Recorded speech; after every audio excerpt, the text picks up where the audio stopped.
let's dig into the artificial, I would say, intelligence neural world.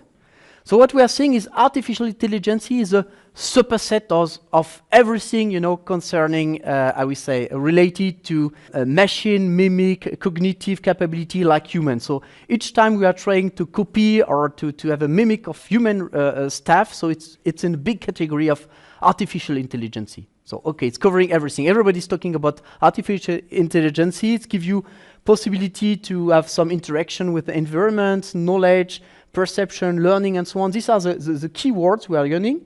And these concepts are coming from computer science. So you need science, mathematics, statistics. Okay, these are the three stuff. But this is a superset. And inside the artificial intelligence, you have one of the subset is called machine learning.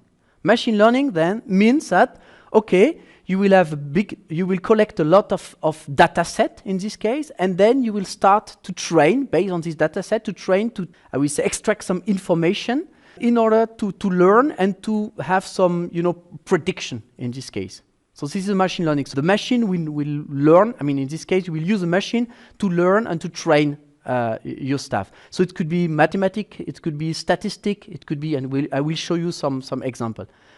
And inside the machine learning, what can we do? We have some pattern recognition. This has a keyword. We have some anomaly recognition, some prediction in the future. So it could be, stock price in the future, advertisement, and so on. Anomaly recognition. You have some machine, and then someone is trying to change the machine. You can recognize it. So this was okay. Bank are doing and other stuff, and also pattern recognition, trying to spoken word, facial identity, and so on. That's the key. You have three different kind of learning stuff in the machine learning. So you have the supervised, the unsupervised, and reinforcement. These are three techniques they have. One of the technique, and this is the one, is a supervised. So that means you will have data which are labeled. What does it mean? So if you want to recognize, I don't know, difference between the different animals, so we will put picture with cat, and you will label it as cat. You will put picture with dog or with other animal, and then you will label all this data. So big job to be done. So that means you have to prepare this data, and then you will start to have a learning process. So you will learn from this data, and then you will try to, based on different algorithms, based on different technique. I will explain this different technique after all. And the goal of this, after this learning, is to recognize. So this is one of the method. Second method is, we say, reinforcement. So you are showing stuff, and like I would say, dressing a dog. So if it's good, if the result is good, then you have giving in sugar or something which is good, and otherwise you understand. So it's a kind of what we say, it's a rewarding system. So we are rewarding, and you are learning. So your system is learning based on that. And the third one is unsupervised. So there is no control, there is no label. So you are trying to, on the fly, to have some category, and then after all, to decide what to do. The good thing is you can have a mix of this. So these are the big models. So this is triangle, but the learning is something in between. So you can use part of it and then mix. Okay, but this is a general stuff for machine learning. And within this machine learning, what we have is some of the approach. You have much more approach, but okay, these are the main approach, we found. So the first one is a decision tree learning. So decision tree, okay, we have the picture here, so it's quite clear. Based on the data set you got, then we are trying to extract some, feature, and then try to, I will say, and the machine is trying to transfer it inside, decision tree, if, then, else, and so on. Okay, this is one of the technique. Second technique is clustering.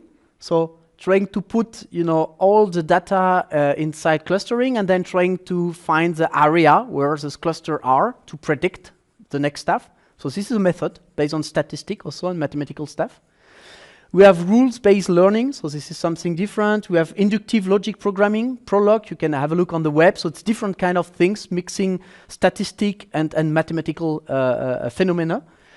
And the last one, and this is the one we have interest today, is called deep learning, and using neural network in this case. Deep learning neural network, so this kind of stuff. And this is where we are focused. But deep learning is, again, a subsystem from machine learning. Okay? At ST, we are also using decision tree learning and clustering. So we also have algorithm on our sensors. So we have sensors, for instance, which are embedding some decision tree learning. So inside. So this is AI, of course. We are calling it AI. This is machine learning, but in this case, it's not neural network. No, we will dig it a little bit more inside this part.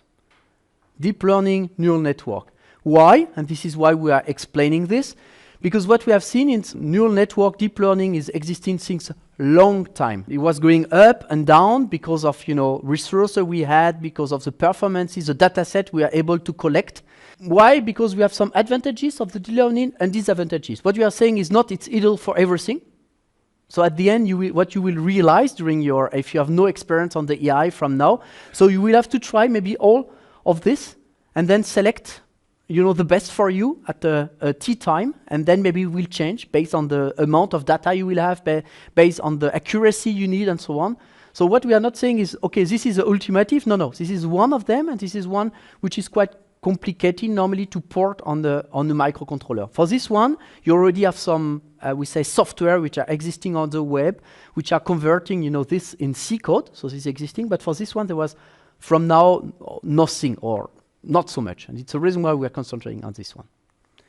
What are the advantages of this one, of the deep learning? Is there? Advantages is, okay, high accuracy, and what we are saying is, okay, you have the performances and you have the amount of data. And at the beginning, I would say, let's say that the normal algorithm, decision tree, clustering, rules-based learning, and other stuff are more efficient than the deep learning, because deep learning is quite complicated to put in place. It's requesting high computation and so on. So these are the disadvantages. But at the beginning, okay, you will see advantages of other algorithms. And then there is a breaking event, so it depends on the application. Question is when it's happening, okay? It depends on the amount of applications, depends on the complexity of your application. But then you have a break event, and then the deep learning is continuing, to bring you some performances where the standard learning algorithm are stopping somehow. Why stopping? Because with the decision tree, it's the amount of, memory space you have in this case. So somehow, each time, for instance, you're getting new data, you will change completely the structure of the tree. So it could be difficult to qualify in some case, depend on what you have, and so on. So disadvantages is you need a large data set to start. So when I say large, it's really large. I mean, it's a big amount of data to record. Disadvantages is a weak theoretical explanation. So it still look like a black box in most of the case. It's running. I have a customer. We were working 5 years long on algorithm, trying to detect some characteristic, doing some kind of predictive maintenance based on the audio. Spend 5 years, develop algorithm based on mathematical stuff. And at the end, they get something which were almost working, let's say. So it was working, was recognizing what they want. And then some condition change in the room, and then everything was gone. So all the 5 years was not working anymore, so they had to rechange and all the stuff. And okay, it was a lot of job. And then they engaged 2 AI guys and to try to use a neural network in this case. And this guy had a success after 2 months, really first success. And it was so successfully that okay, within the 2 months, I achieved to have at least at the same level at the 5 years development before and more, because then there was not big impact about the change in the environment. So they are really, but the big issue they had was to explain it, because it was safety based in this case. So they had to explain it to the final customer, and they were not able. So they had a good algorithm which were working well, but there were problem to explain why it was working so good in this case. Yeah, it could be the problem. So this is the disadvantages. We have to put it also in the balance. So what we are saying is not obvious that, okay, this will be, the right algorithm for you in each time and each. It's the reason why most of the people and the partner are talking about machine learning in this case, because they are proposing, different algorithm, which is okay in this case, yeah. Other comparison. okay, to be honest, these are the problems, I mean, in the AI since the beginning. So problem of object classification, so which are object, we are showing some object classification. In this case, scene classification, audio scene or other stuff. Object detection, you are putting some 1000 objects, different object or more, and then you have to detect it. And then you have some data sets which are on the web. So you can download all this big data set, and then you can leave your algorithm running. And these are the best accuracy you got without using the convolutional, I mean, we say neural network in this case. So, and okay, for some of them it was quite good. I mean, in this case, face recognition 96.3, so quite good with conventional stuff. For some other, it was okay. And on the right-hand side, you have the best accuracy using the neural network. And then you see some plus. In some case, you have some plus, big plus, and some case not big plus. So it's not obvious again. So it's really depending on what you are doing, what you plan to do. This is the message. But in some cases, it's broke so much that some of the people said, okay, we'll not use any more conventional stuff, depending on the, the problem you had. We'll use no CNN, and they are focusing on the neural network stuff.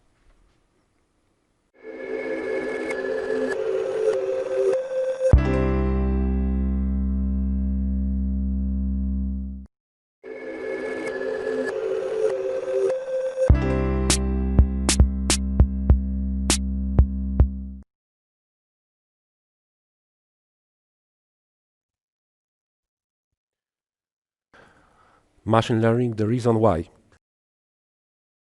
This is the example, the right-hand characters recognition. This is the one of the basic example of the good approach for the neural networks. It would be very difficult to develop the algorithm for that.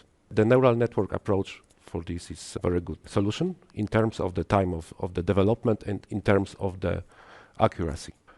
Is it the cutting edge technology? Of course not.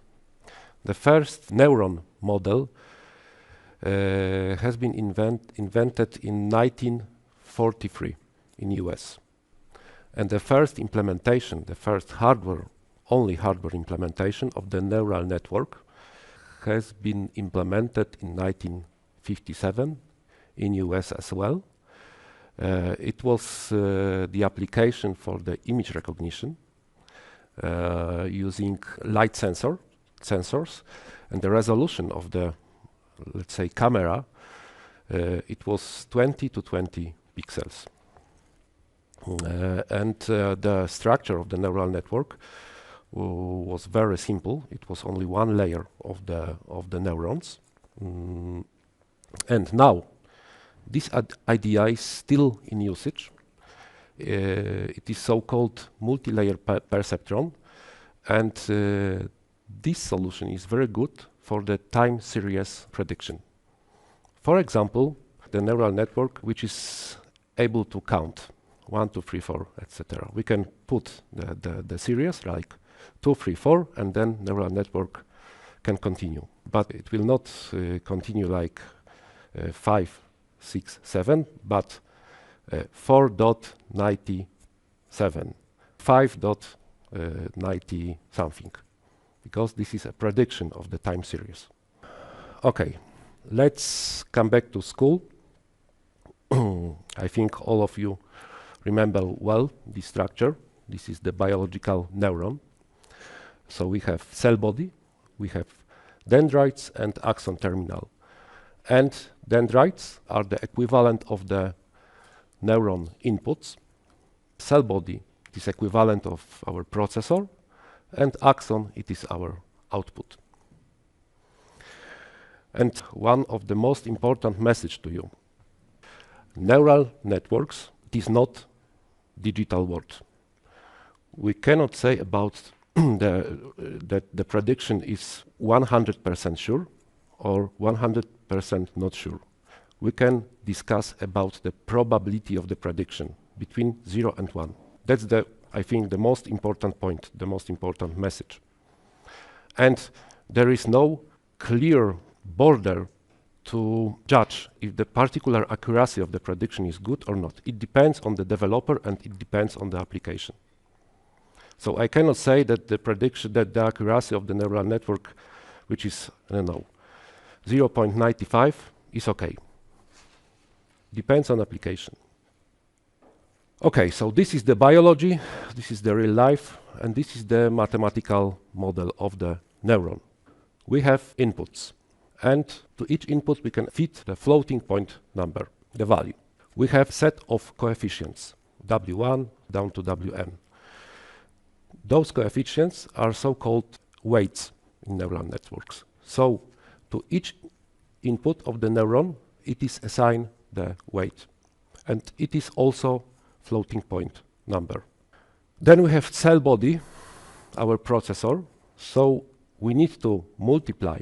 What is the function of the cell body of the processor? We need to multiply each input value by the coefficient, the weight, and then accumulate all the results of the multiplication.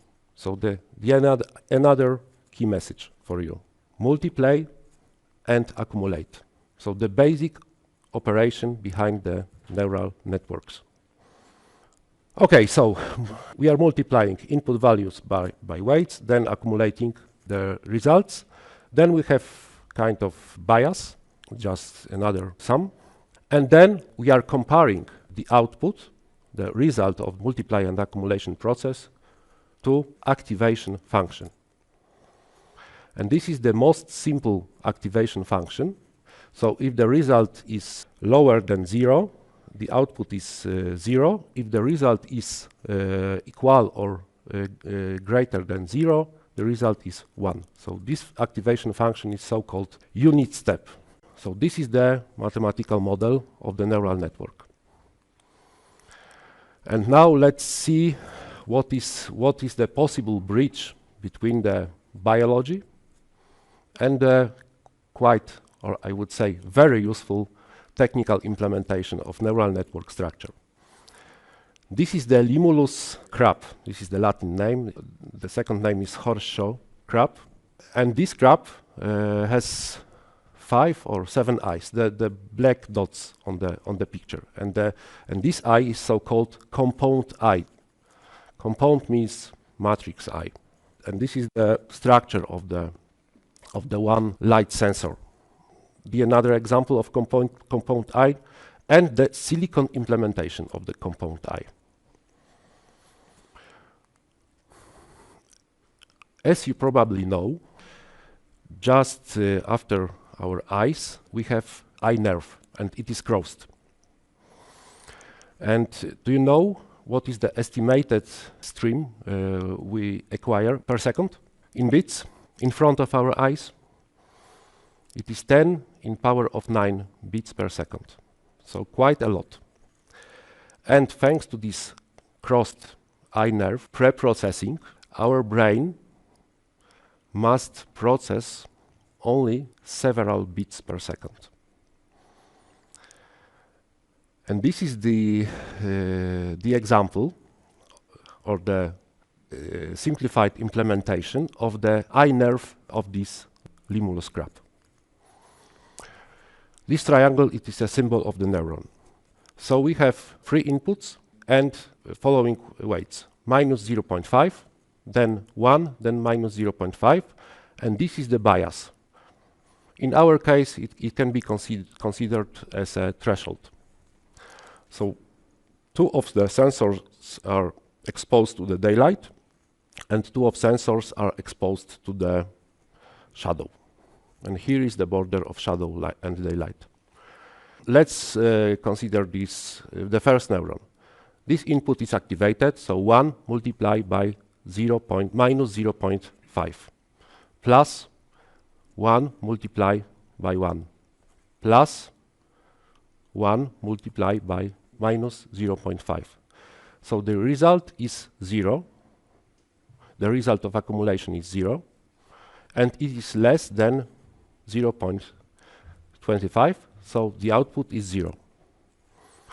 And for this neuron, we can do the same evaluation of the output. We have 1, and then 0 and 0.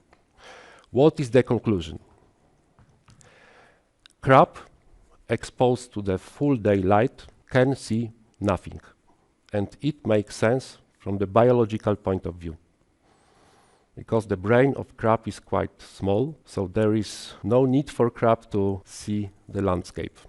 But crab, thanks to this nerve eye, can very easily detect the border between shadow and light. Crab can easily count the objects. Crab can easily detect the edges, which makes sense from biological point of view. And of course, if exposed to the shadow, to the night, to the darkness, crab can see nothing as well.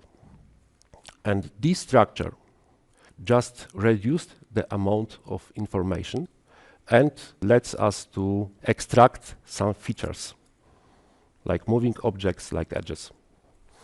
And this structure, this neural network, is so-called side breaking, because the side weights are negative.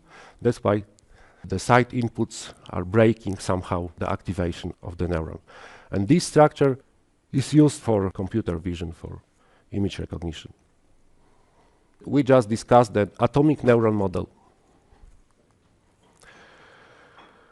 But today we are talking about neural networks.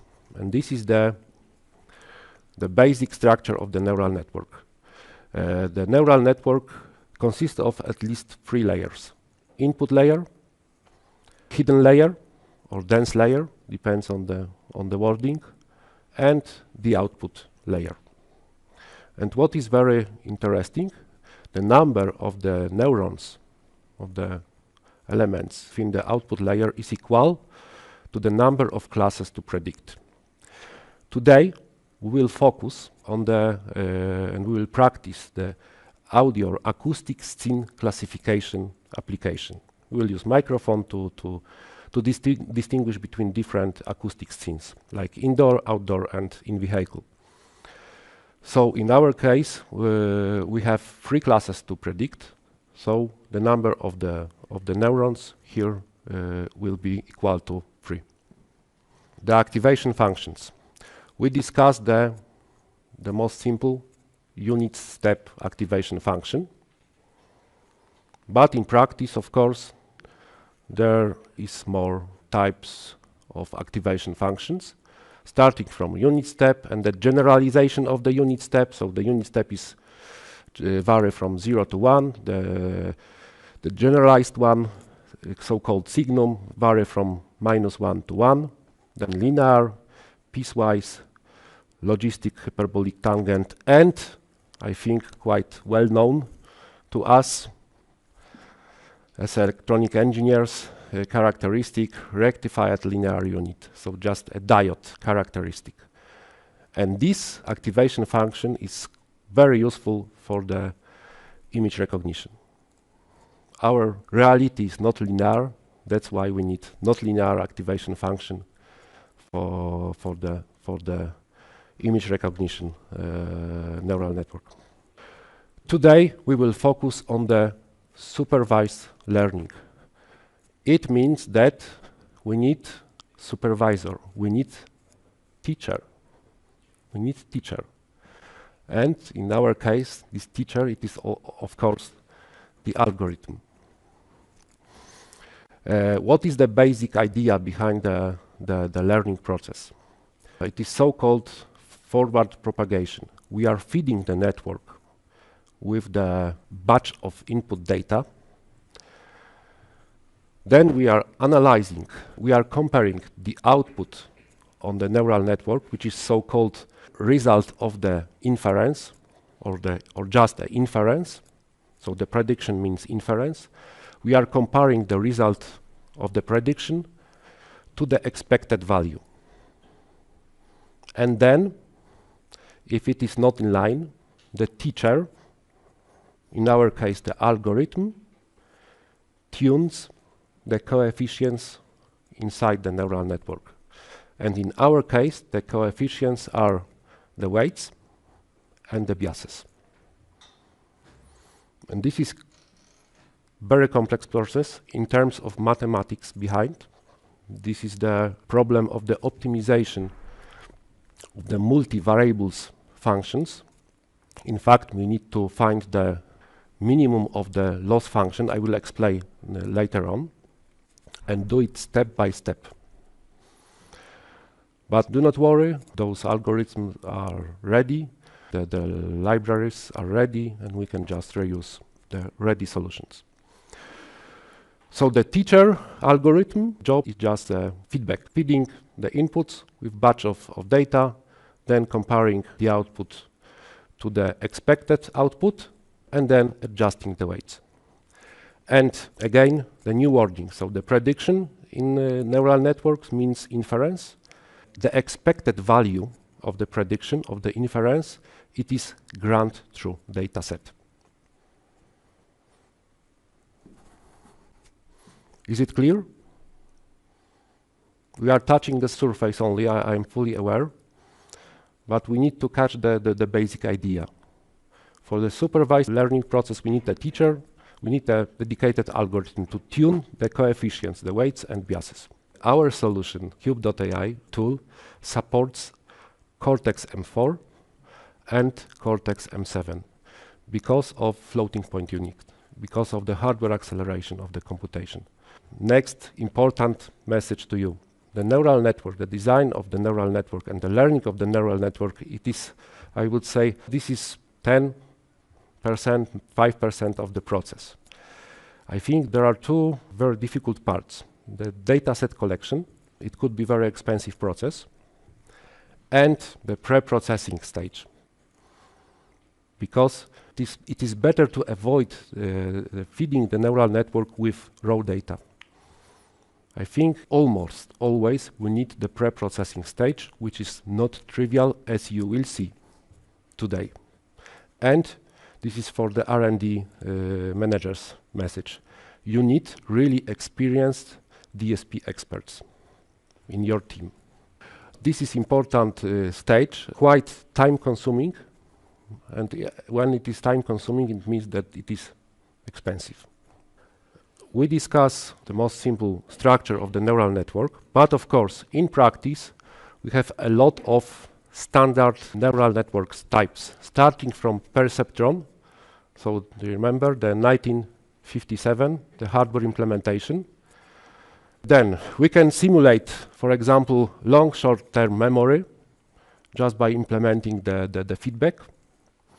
We can implement some recurrent neural network structures, again, to simulate some memory process, to be able to predict time series, like stock exchange, for example. And very practical structure in terms of industry. Convolutional network. So this is the most common structure which is used for the image recognition. And the structure of this network reflects the functionality, because we have inputs, then this triangle structure, it is filtering stage. Here we are reducing the amount of data. Do you remember our iNerve, which reduced the amount of data from 10 in power of 9 bits per second down to several bits per second. So this is the role of the convolution, filtering of the data. And we can also describe this stage as a feature extraction. So the convolution layers can be used to extract the features like particular grayscale of particular areas of image, the edges, counting of the points, etc. Then we have brain of our neural network, so it is dense layer or dense layers. Dense means that the input of the following layer is connected to each output of the previous layer. And then we have output layer, and the number of the neurons is equal to the number of classes, number of states of the system to predict. Deconvolutional network. So here we have convolution, here we have deconvolution. Sometimes it seems to us that we have not so much data, but using deconvolution, we can try to find hidden patterns.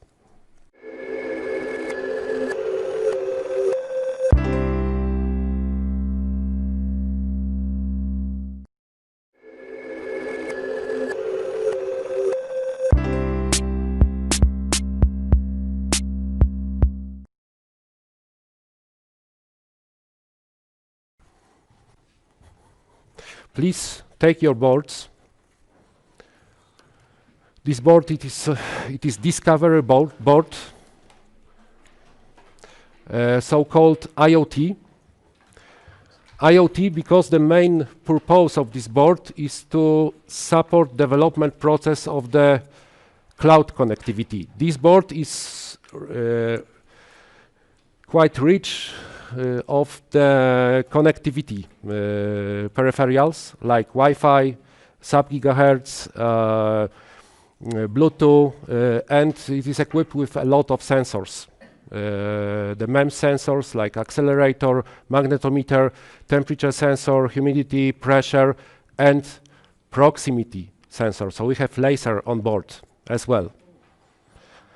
But today, and the microcontroller on the top is the STM32L475. It is a Cortex M4 microcontroller from low power family. And today, starting from this lab, we will focus on the real neural network implementation. It will be audio or acoustic scene classification. We will be we'll try to distinguish between three classes, three states. Indoor, what means in meeting room, in apartment, in shop, or similar. Outdoor, which means on the street, in the forest, in the field, wherever. And in vehicle, which means in car, in tram, in train. As an input, we will use MEMS microphone. It is clear? And this application comes from our function pack. Function pack, again, it is in the wording of ST, it is set of not trivial examples which simulates the real use case of customer application. And such an example can help you very much to start the development process. And in our case, it is really not trivial because this application is FreeRTOS based. There is Bluetooth connectivity. There is dedicated custom bootloader and possibility to update the firmware over the air. There is USB mass storage profile and interface to sensors. In this case, it will be microphone, as I mentioned. I would like to highlight that we have custom bootloader in this application and the application itself. And there is quite important consequence behind because the custom bootloader is allocated to the particular area of the memory, flash memory, and the application is allocated to the different area of the flash memory. What means that we cannot use to update the application from the IDE level like TrueStudio, Keyload or whatever. We cannot download the application. We need to use external script and ST-Link utility. So this is our programmer or debugger software to download, to flash custom bootloader to particular area of memory and then flash application itself. But now we'll start from very basic, and we will we'll use this script during last lab 4. But now we'll start from very simple flashing and playing. So we have 25 minutes to the break. I think it is quite enough. Okay, let's start. Let's take your board and one micro USB cable and connect the USB cable to the ST-Link micro USB port. It is located close to the white ceramic antenna, the bigger one, ceramic antenna here.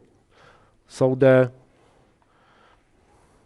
this is sub-gigahertz radio module, like this, close to the red LED. Okay?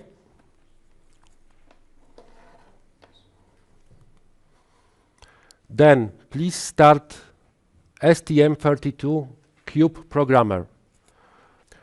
The next step. Now we need our binary, because we'll just flash. This is the image of the flash memory, the dump of the memory. So we have custom bootloader and the application as a one binary file. So you need to go to this folder, C/AI/FPAI sensing 1, then projects, then BL475, applications, sensing, binary, and please select sensing 1_BL. BL means bootloader. Of course, before, sorry for I didn't mention, you need to connect to your board using ST-Link resource and open and select this tab, open file, and then go to the folder. If you open the binary file, just to remind you, sensing 1_BL. Please do not mix this file with sensing1.bin. We need bootloader. We can go further and then download the binary here in the area of upper right corner. And then when you get the file download complete, please press disconnect. I will do it as well. Okay, when downloaded, please open terminal. I suggest to use teraterm. We need breaks between characters. So now we'll connect to the virtual COM port of the ST-Link debugger on the top of the board. This is the functionality, one of the functionality of our ST-Link debugger. And this virtual COM port is connected to the USART of the microcontroller and is acting as a debug output. So for the teraterm file, new connection, and please select the ST Microelectronics virtual COM port. Okay, and the communication parameters setup. Maybe I will start from font. Let's say 12. Again, setup, serial port, 115 kilobits per second, 8-bit character, without parity, and one stop bit. Okay, and then press black button. It is reset. And now we are looking for this field, the MAC number of our Bluetooth module. Do you know why? Because we need to connect to our board, not to board of our colleague. If you can see the series of FF here, please reset again your board. What we can do now? We can practice our neural network. We can try our neural network. So please take your mobile phones and start ST-BLE sensor application. Then, of course, you need to activate the Bluetooth on your mobile phone and locate the MAC address of the Bluetooth. And then select and connect. And when connected, please navigate to the screen number 4. And we have quite big over-the-air traffic We have a lot of Bluetooth modules in one room, so be patient or try to rescan if you would not be able to find. And now you can see the temperature on the first screen. It's a little bit too much, 27 degrees. And it seems it is a rainy day, considering the atmospheric pressure. And I'm just navigated to the fourth screen, and I can see the output. Now we are indoor. We are indoor, and now very important point. Important message. We are indoor with the probability of 81%. The first number, it is the first class prediction probability. The first class is indoor, and the number associated is 0. ASC 0 means that we are indoor with the probability of the first column. The second column, it is the outdoor probability detection, and the third column is in vehicle. There is also vintage user interface. You can close your application.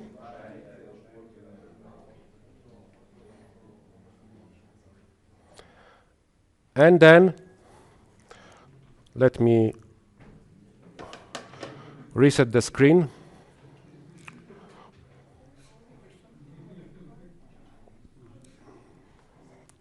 So edit and clear buffer. I'm resetting the board. I need to change the font. Let's say 9. Reset. Okay, there is a Linux-like prompt, and we have command line interface. For those who prefer the vintage interface, the command line interface, we can type help for the list of the commands. And the equivalent command to the mobile phone application is ASC, audio stream classification, space, start. And you can see the neural network running process again. And just to remind you, first column, it is the indoor probability, the second column, outdoor probability, and the third one, it is in-vehicle probability.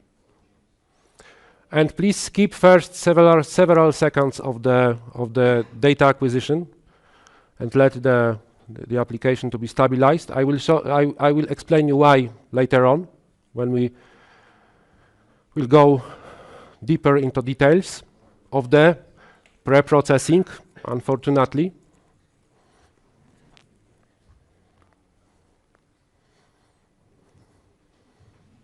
Okay, we have 5 minutes to the break. So I think, yeah. Is the model reevaluating in real time there? Yes, this is real time. If you would move it, does it, because of its using the accelerometer, maybe when it's in a car, increase the probability? Yeah, well, yeah. But this application, this audio stream classification, you can start different application, human activity recognition, and then move the board.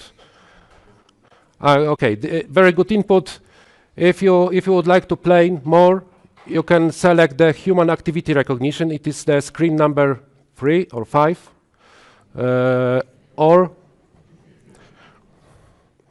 and try to simulate the walking or running or biking, but just by shaking the board.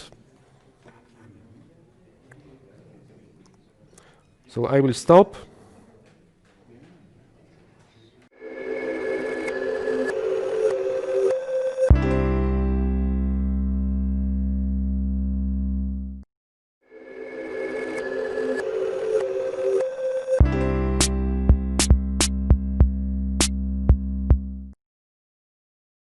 So now that we have learned, I mean, what is AI, what is deep learning, neural network, a little bit more. In this case, what we can do, I mean, with different kind of machine learning, we'll dig up a little bit more in the artificial neural network, I mean, the deep learning part, and explain the position of the Qbi, what ST is proposing in this case, and what you will have to learn, I would say, either by yourself or using partners in this case. I think it's important to have it in mind. So these are the 5 defined steps in this case. And the first one is a capture of the data. Of course, before, and it was quite interesting from the presentation, you have to think about what you want to do. It's not, for fun in this case. So, and this is, I think, the most important part to understand the target. And then you will have to verify if you reach what you are reaching, and otherwise you will have to change. So this is part. But then once you have the idea, you have to capture the data, and capturing the data is okay. Could be okay. Just have to record something, and that's all. No, you have to take care about how you are recording the data, in which condition. So I can take I don't know the example we faced during the audio sense classification, because for the audio sense classification, so I mean the small demo you were playing with before. So we had to record hours and hours of indoors, outdoors, and in the car stuff. Okay, and at the beginning things were working well because the room was a medium room, but then we had to try in a bigger room, then we have to try in some specific room. So that means we had to capture a lot of data and to remember in which condition we were, in order to, in case of bad training, to come back and maybe modify and change all of this. So it was important. So capturing is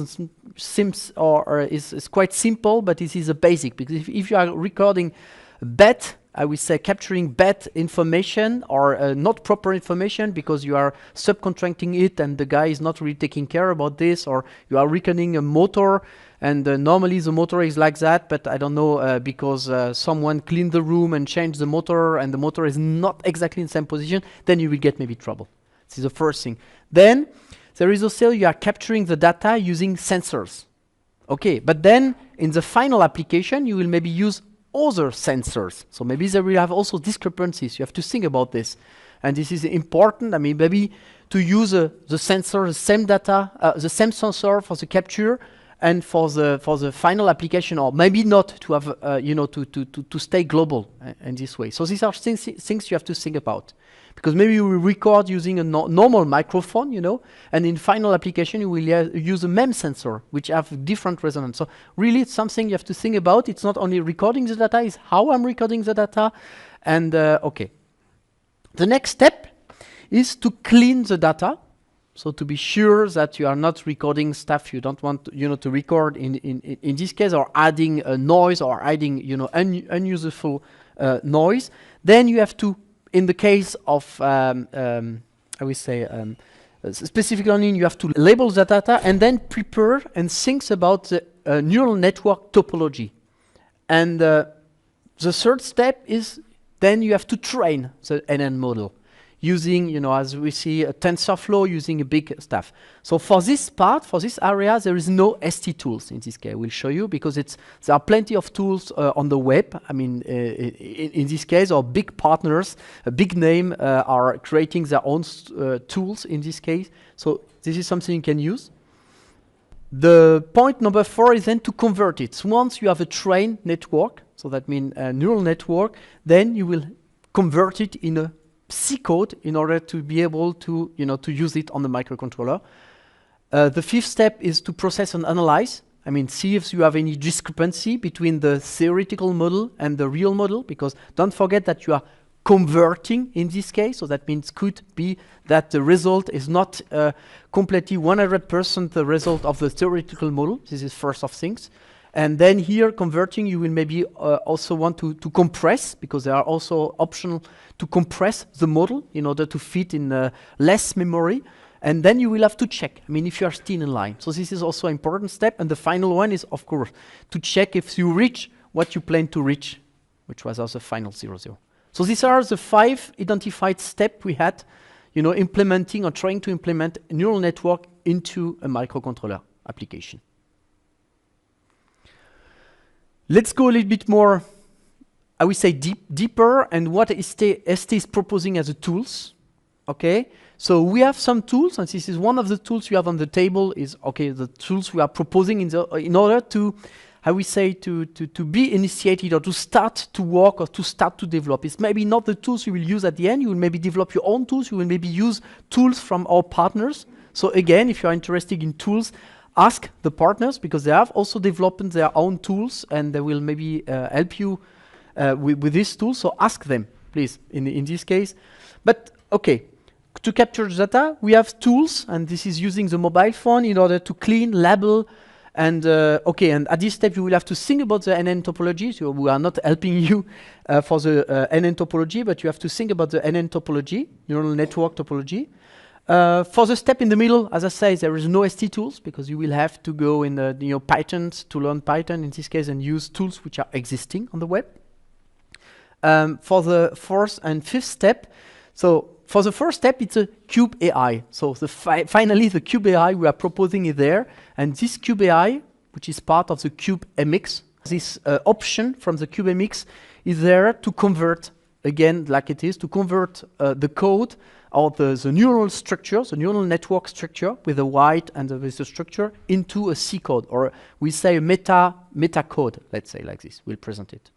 Okay, so that means for you a C code, and also helping you to verify if the code which were transferred, I will say, or converted, is from the reliability at the same level as the example, for instance, on a theoretical form and also on the practical form. So on the target, direct on the target, you will be able, using these tools, to check on the target if you have discrepancy between the theory and the practical model.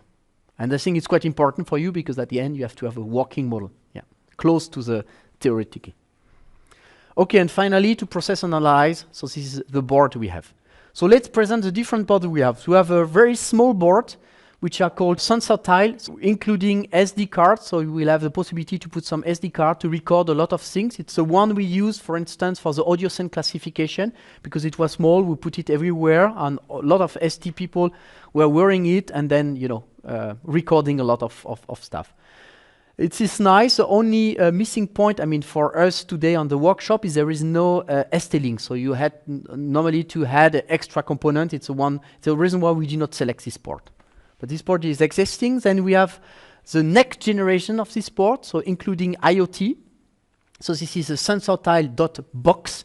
And this is also water resistant, and including Microsoft Azure Access and so on. So much more IoT stuff. But again, with SD card, so you have the possibility to record a lot of data. And finally, this port, this is the one we have, which is quite good for IoT, which is quite good because you have the ST-Link on board, so that means you can program, you can, The only drawback for artificial intelligence, or what we are doing today, is we only have a quad SPI with 1 megabyte. So it's not so much. And for audio recording, for instance, it's roughly 1 minute of record. So it's not the best board for this kind of stuff. But okay, it's just, again, board to play with, to understand the principle. This is what we'll do today. Then if you really want to record a lot of stuff, either use a partner's board or use a board with embedded SD card on it. Okay. This slide is now, combination of sensor and STM32. So as I mentioned this morning, ST are also providing smart sensors, what we call smart sensors, so MEMS sensor, with some machine learning core embedded on it. So in this case, what you can do, so with some decision tree and machine learning with different stage, so that means you have algorithm you can learn, you have a certain amount of memory, so you can do some of the stuff, and which could be good in this case as a pre-processing. So you can, I don't know, you have an accelerometer, and you want to detect if something is falling down in order to switch off the system or to protect the system or save everything. So maybe you can use this one, because in this case it's good enough in order to, to detect if something is falling down. But if you want to have something more complicated, and the good thing is, okay, consumption and so on, because everything is implemented, so you will have a less consumption, it will be on the fly, so this is something we are proposing. But then if you are combining it to a STM32 in this case, then you are adding the deep learning or neural network, in this case, stuff. Okay, and you can combine both. You can first detect if something is falling down, then switch on the STM32, and then start the neural network stuff, and then define if it's really falling down or what is happening, on which condition, what exactly happening. So you can combine both. Collecting the data and architecting an topology. So that means is where we have, in this case, selected partners. Of course, I can help with more because I have experience about or a little bit before or after. So it's depending on the partners we have. So we have a dedicated website for AI, for STM32. And inside the website, you have a selected partner, in this case. Means that we are in communication with the partners and they're working, they have knowledge about ST in this case, and then know, what they're talking about. And to clean the label and the topology, we have the Bluetooth sensor mobile phone application you already have installed and play with. And the code are open in this case, so you can find the code on the website, and then you can modify, slightly. It's giving for you as example, a start example in order to define or to develop your own application. For the training neural network model, so this is somewhere in the middle. So we mentioned already TensorFlow and Keras. So we are also compatible with TensorFlow Lite microcontroller. So TensorFlow, which is dedicated for microcontrollers, so generated structure, neural structure, which are, I would say, which fit more with microcontrollers and microprocessor in the past. So we are compatible, and there are Lasagne and Café. TensorFlow and Keras, this is more the Google in this case, and the rest is, the big name, which are known in this case. And the conversion tools I already mentioned, and then to analyze for the deep learning. This is a Qbi roadmap, because what we are proposing in this case, as I say, from the STM32, maybe I did not mention it to everybody, what we need for the Qbi is at least a Cortex M4. So Cortex M4 or Cortex M7, because we have integrated floating point unit inside, and these are the reason. Of course, we have partners. We already have algorithms which are running also on M0 and M3, because it's also possible. It's just a question of inference time, so that means accuracy and speed of the stuff. But if you are happy and if you have a simple structure, you can also do it in a small microcontroller. But for the Qbi at the moment is only supporting Cortex M4 and Cortex M7. Supporting floating point support since beginning of 2019. Supporting, of course, the new board, and also the quantization. TensorFlow for microcontroller, which is also called TensorFlow Lite. So we are already supporting it. I think it's supported since the version. It's not the version you have, but the next version. Because for this workshop, we have frozen a version just to be sure that everything is running well and so on. But if you have taken the next version, so it's supporting this one, which is already available, the current one, yes. Yeah. And we are additionally layers, so we are supporting always more and more layer. Okay? And the next step is in 2020 is to support the ONNX structure. What is ONNX? It's everything except Google. So Google is generating a specific format in this case, and all other, I would say, company are also generating in the ONNX. It's a unified format for this kind of stuff. And we will support it in 2020 because it will be defined, finally defined in 2000, or finalized, I would say, in 2020. It's the only reason. Okay, these are the roadmap for the AI, Qbi. And again, what I explained is not only, it's a toolbox, what we are proposing. So that means you have some tools, software tools, hardware tools in this case. You have a community, and for all the function pack, and we are using one function pack today. So this is an audio slang classification, or this is a sensor pack, let's say. We are providing the audio and the motion example. So almost everything is inside the package you have. So the goal is, if you want to start from scratch, you can, reuse the package and then step by step, over the 5 steps, redo it by yourself. This is our goal. in order to get a little bit confidence and then to develop your own neural network. So you are providing everything in source code in this case. And you have dedicated community.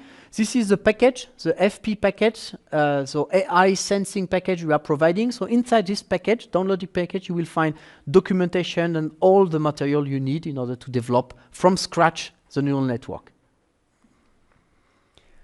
Okay, this is a pack scope. So it's educational, so it's for you to learn from it. It's a simple-based development board, and this is something you can do at home in this case. And it's including power optimization, because if you are using microcontroller, it's maybe because of the price, but it's also because of the optimized ultra-low power capability. I mean, for neural network, it's quite important. These are the sensing. The only, I would say, library which is in a binary and not open is the AI-NN library from ST in this case. Why? Because, okay, you can imagine that it's a Cortex M4, M7, so you have a lot of on the market and we don't want to have, other people, using it. But this is the only thing which is, I would say, in binary. But normally, we should not have to, we just have to use it in this case, and we'll explain how.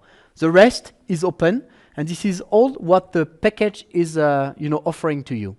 So firmware, on the air, and so on. So we are starting with the hardware, supporting different board. This is including the board you are using.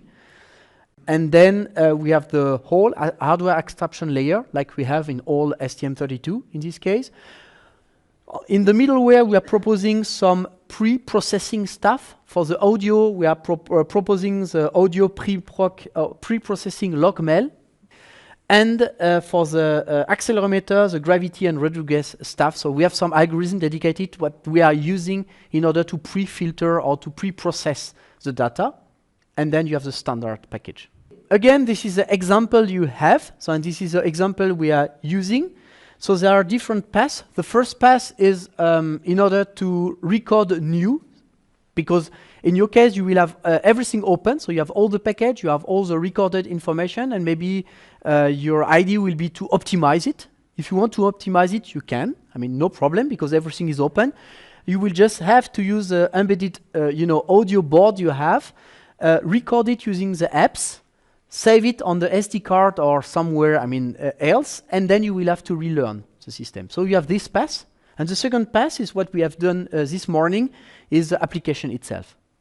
So this is using the application. So you are inside, outside, or in the car, and it will be detected automatically. This is for the audio scene classification. With the same sensor and the same board and the same application, we also have a human activity recognition based on accelerometer. So, and what are we doing? It's a 5-class package in this case. So what we are detecting if you are doing nothing, so standing, if you are walking, running, or bicycling, or in the car. Just using the same. And you can have both running at the same time. With the new package, you can have the board, and you can detect both at the same time. If you are in the car, so it will detect in the car and in the running car, in this case. Okay, so just to finish, the Qbi, okay, this is the tools, and again, it's doing 5% of the job, the final job, because the big part of the job from the 5 steps are before, the first, the second, and the third step. These are the big part of the job for this. But nevertheless, so with the program and all the stuff, so we are normally proposing something ecosystem in order to develop, properly a neural network on STM32.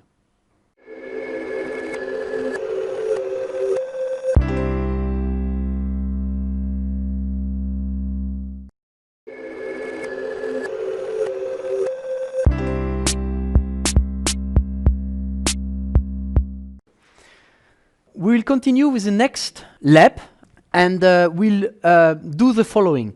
So in this case, we'll start the apps. So you don't have to download anything any new. Just have to start the webs, to synchronize the webs with your application. Then to go, I think it's a 5th or 6th page. 5th page, I think it's a AI data lock. So there is a menu, so you can also press on it and then select AI data lock. Then you will have to select the audio, because what we want to do is to add additional audio sample. Once it's done, you will have to add a label, because here what we want to do is to add the samples and we want to label it since the beginning. So we'll have to add a label or select if you already have created one. Then put a name. So in this case, indoor, outdoor. You can use your own name. I mean, just for today, because what we want to show you is the principle, how the tools is running in this case. And then you have to select it once it's been created, so indoors, and then start to log.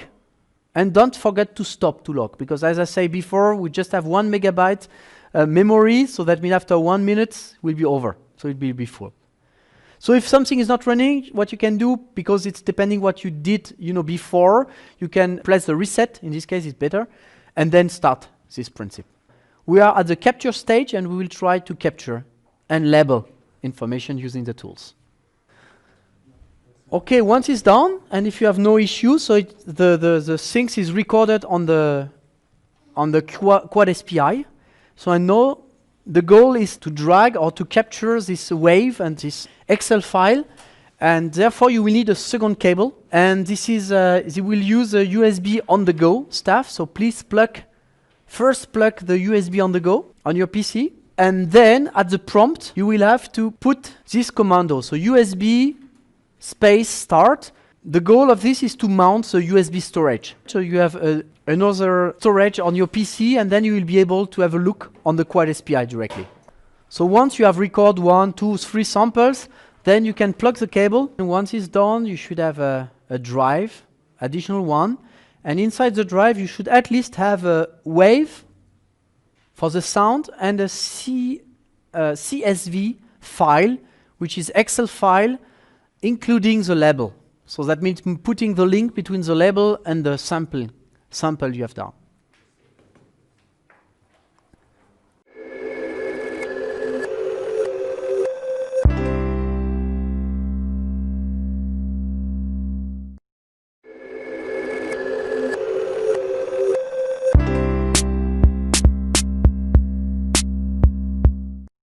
Let's go through model creation using Keras part. So this part of the activity covers 6 steps. Please do not mix those 6 particular steps with the 5 generic steps of mentioned in previous part. So those 6 steps are related only to the model creation in Keras. So what should we do? We should gather the data, collect the data to build the learning data set. And today we'll build the model of audio string classification neural network. So to do that, we'll use public dataset. So having the raw audio learning dataset, we need to prepare the data. We need to do some digital signal processing. I will explain later on the details. But in general, we need to frame the audio signal. Then the second step of pre-processing, it will be logMAL spectrogram. I will also explain the details later on. Then having the ready dataset, learning dataset, we'll be able to build the model. So this is the fourth step, to build the model in Keras library. The fifth step is to train the model, so the core activity, in fact, of this part. And then evaluate the model. By evaluation, I mean the testing of the model accuracy against new unknown data, so-called test dataset. We are building audio string classification application. So as an input, we have time domain signal. We have just raw audio signal. What can we do? We can transform the time domain signal into frequency domain signal. It means, the frequency domain means that we will build the spectrograms based on the input time domain raw audio signal. What is the spectrogram? Spectrogram is just a picture. So what is the conclusion? We can use the well-known structure of neural network for the picture recognition. It is convolutional neural network to recognize the audio scene. Why? Because we have transformed the audio, the time domain signal, to the picture, to the frequency domain signal. So this is our signal transformation flow, time domain, frequency domain, then a picture as input data for the neural network, convolutional neural network, and then 3 classes to be classified: indoor, outdoor, and in vehicle. What about the learning dataset? We will use, as I said before, we will use the public dataset. It is dataset collected by Helsinki University. It is 20 gigabytes of raw data, composed of 30 seconds long, let's say, atomic recordings. And they have recorded bigger number of audio scenes, acoustic scenes. They recorded 15 scenes. We need to have in mind that our micro is limited in terms of computational power. So we decided to decrease the number of acoustic scenes down to 3 classes: indoor, outdoor, in vehicle. And we also decided to decrease the sampling rate from 44.1 kilohertz down to 16 kilohertz, decrease the mode of recording from stereo to mono, and decrease the accuracy of the recordings from 24 bits integers to single precision floating point. Okay, our tool to build the model, it is the Python source code. The Python is a basic stuff in this case, and I have a general remark. Now, please do not analyze line by line the Python code. It doesn't make sense. You can do it later on. My goal, my idea is to show you the flow of the development chain. So as a first step to build the learning data set, we are downloading the raw audio data set from the public location here.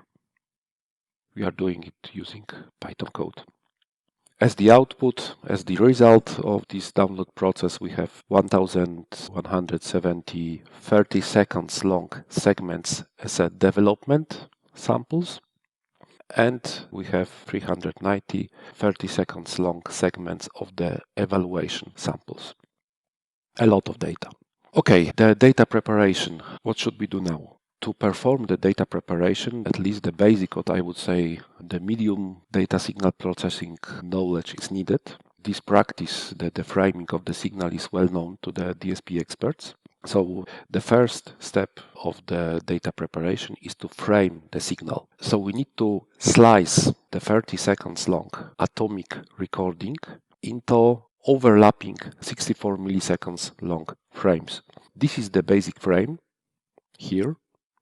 The yellow one, 64 milliseconds long. Why 64 milliseconds long?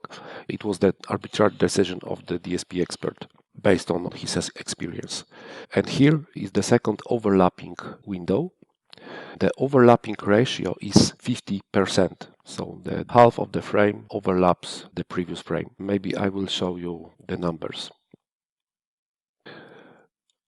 As you can see here, we have 30 seconds long atomic recording, and we decide to slice this atomic recording into frames 64 milliseconds long. So 30 seconds divide by 0.064 second. It is 468. Let's take the integer part of the result only. So we have 468 64 milliseconds long frames, but the frames overlaps with the ratio of 50%. So we need to multiply this integer part by 2 because of 50% of overlap ratio. So 468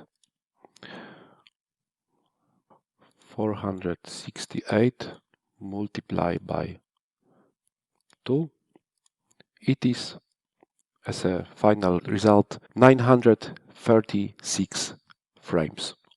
Each frame consists of 1024 ADC samples.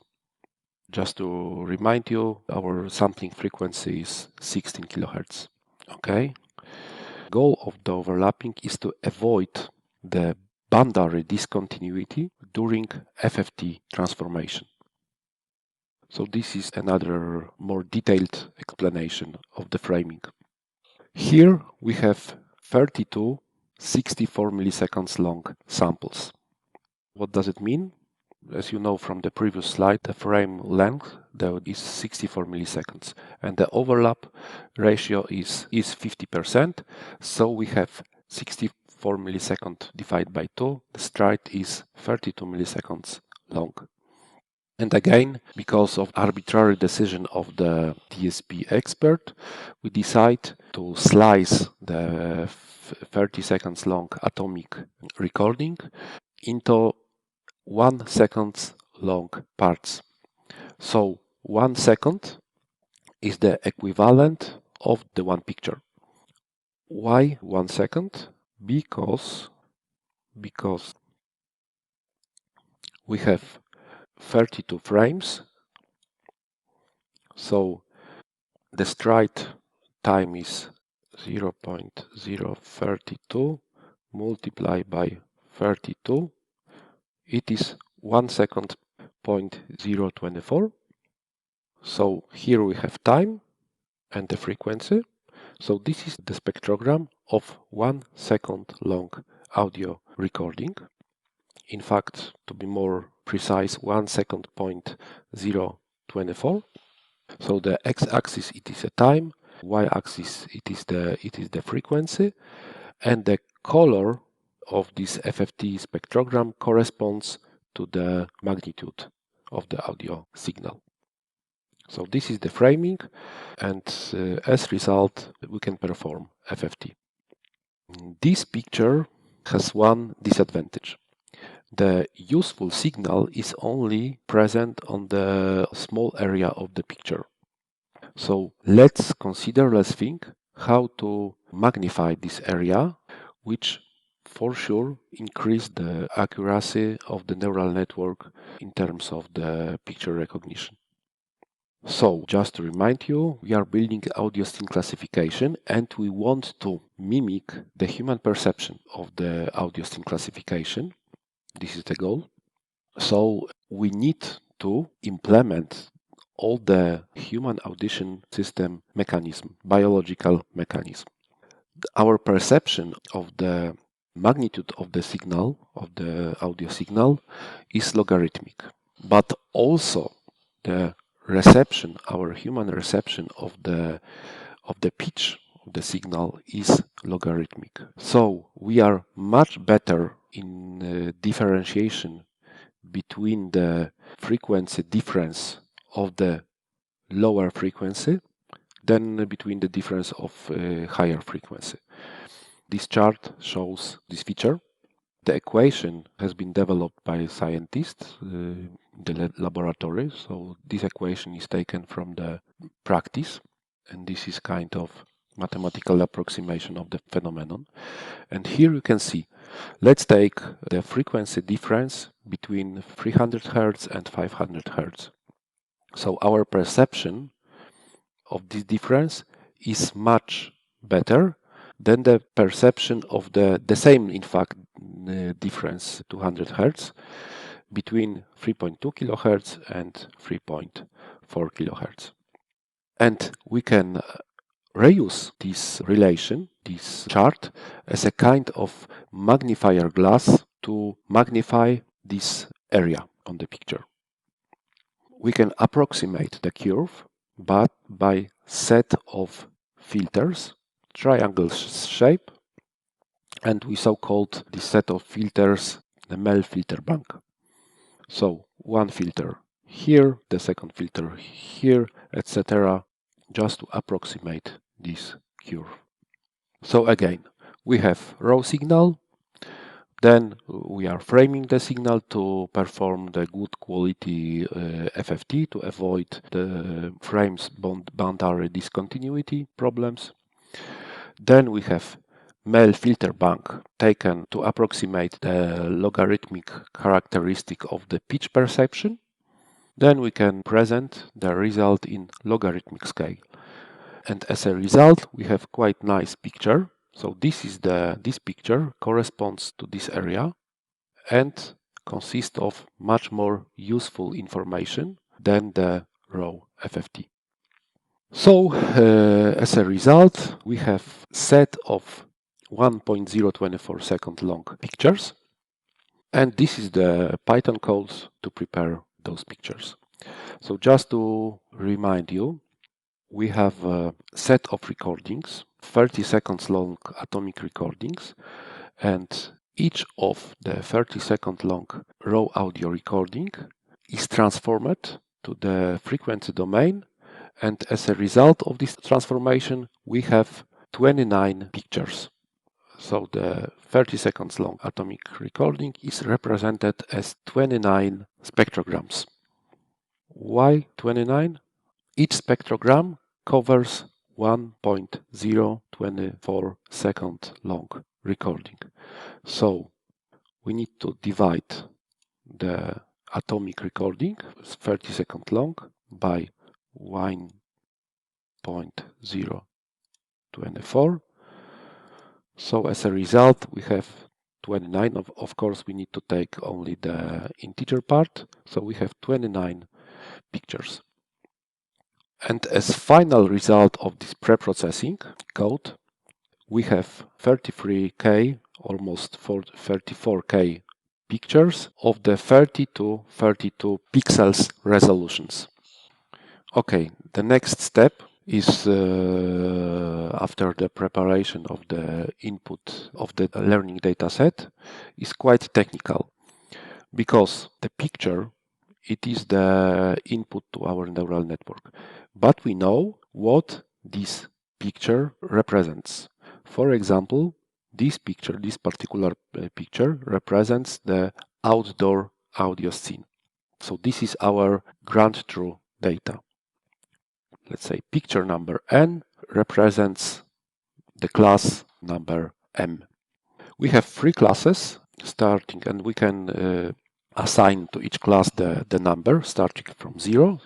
So let's say 0 means indoor, 1 means outdoor, 2 means in vehicle. And because we have a lot of pictures, let's consider the development data set 34K of pictures.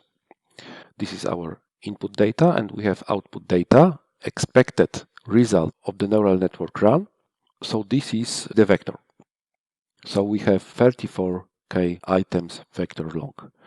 And the technical, because Keras expects us to provide the binary matrix instead of a vector, we need to transform the vector to the matrix. So this is technical operation. The next technical step is to standardization. This is the mathematical operation. The goal is to remove the mean and scale the input data variance to the unit variance. Why? Because we want to avoid the saturation during MCU data processing. So the standardizing of the data. Okay, this slide is important to catch the generic idea of the neural network and the learning dataset. So to learn the neural network, we need a dataset. But as you have seen, for example, on this slide, we have two datasets. Development dataset, and this dataset is bigger, and the evaluation dataset or test dataset, and this dataset size is lower than the development dataset. And what is behind? So the general learning dataset, the development dataset as a subset 1, evaluation dataset as a subset number 2. So the development dataset, taking the school example, is the material for the lecture. So we have the lecture, and after the, let's say, the school period, we have the kind of validation test. But what is the main feature of this period test? That the material is known, because the teacher said to the pupils that during the test we will go through the already learned material. The evaluation data, the subset number 2, is used for testing the neural network, and the main feature of the evaluation dataset is that this evaluation dataset has not been presented to the neural network during the development, during the learning. So the evaluation data set, it is the equivalent of the final study exam, final university exam. So that the questions are or should be not known to the pupil during the final exam. This subset is split into two parts, the test data itself and the partial test. The size of partial test is much lower than the final test because of practical reasons. For example, let's consider the test of the microcontroller, of the neural network running on the top of the microcontroller, and virtual comport as a channel to provide input data to the neural network. The virtual comport over the USB channel, the band of the USB is limited.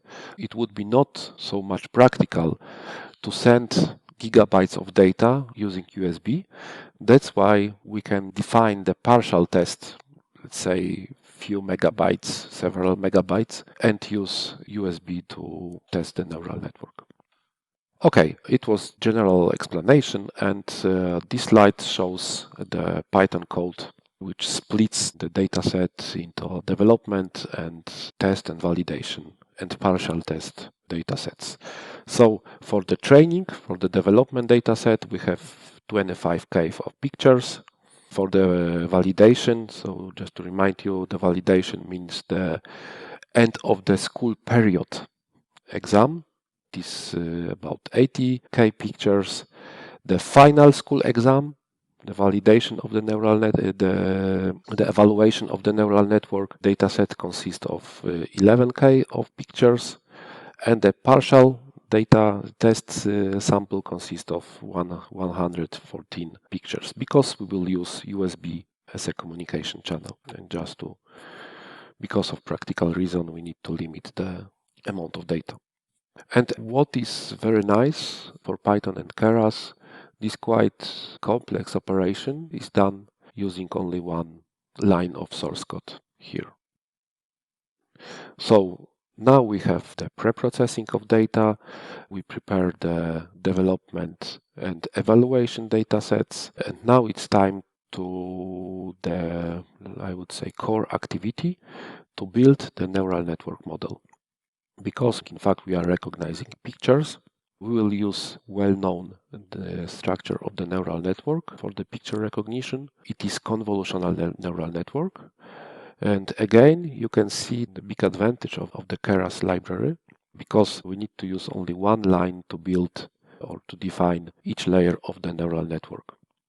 As a first line, we are defining the type of the model. It will be sequential. It means that we are defining layer by layer of the neural network. So first layer is a convolutional 2D layer. The second layer is a max pooling. Again, convolutional 2D, max pooling. Then we need to flatten the data to fit the dense layer. And next point is the definition of the dense layer of the brain of our neural network. And the output layer consists of 3 elements, because we have 3 classes: indoor, outdoor, and in-vehicle. This is different representation of the graphical representation of the neural network. This is another representation of the same neural network. This is the representation of the neural network generated by Python script. And here is a basic explanation of convolution layer. Convolution layer is just kind of digital filter, very basic one, as you can see on this picture. So let's consider 2D input for the neural network, 2D matrix with the numbers. And for the convolution filter, we need to define the window of kernel size. In our case, kernel size 2 by 2, and stride value, or step moving filter step value. So in our case, stride value is 1 by 1. So we are moving one field each direction of the matrix. And what is the operation behind? Let's consider this green area. We need to take the input value, multiplied by the weight of the corresponding neuron input. So 8 multiplied by 0.5, 10 multiplied by 0.1, 3 multiplied by 0.2, 15 multiplied by 0.8. Then sum accumulate all the values, and as a result we have 17.6. Here is another representation. This is, I would say, analog representation of the operation. Here's a more digital representation. Just to simplify the picture, I assume that all the weights are the same and equal to 0.5. So as a result, we decrease the amount of data. This is in fact the main goal, the main feature of the convolution layer filter, to decrease the amount of data. The max pooling layer, the explanation is similar. The idea is even more simple. So we have moving window of stride value, and we need to just find the maximum value within the moving window. So for example, for this window we have 15, for the magenta one we have 9, for the green one we have 8. And again, the amount of data is decreased. And for example, this filter is very good to detect the edges of some shape. And the fully connected layer, the dense layer, here, it is the brain of the neural network. Okay, the training process. So having the learning data set, having the neural network structure, we can start the training process. And again, this is only the one line using Keras and Python. Before, we need to select the optimizer and compile the model. As a result, we are getting the loss function. So I think I should explain the loss function, which shows us the quality of the learning process. Of course, the lower losses, the better result of the neural network learning process. We need to back to the school at least for a minute. And the basic idea behind the loss function, it is a gradient. What is a gradient? Gradient points to the direction of the fastest function increase. So using the gradient, we can find the maximum of the function.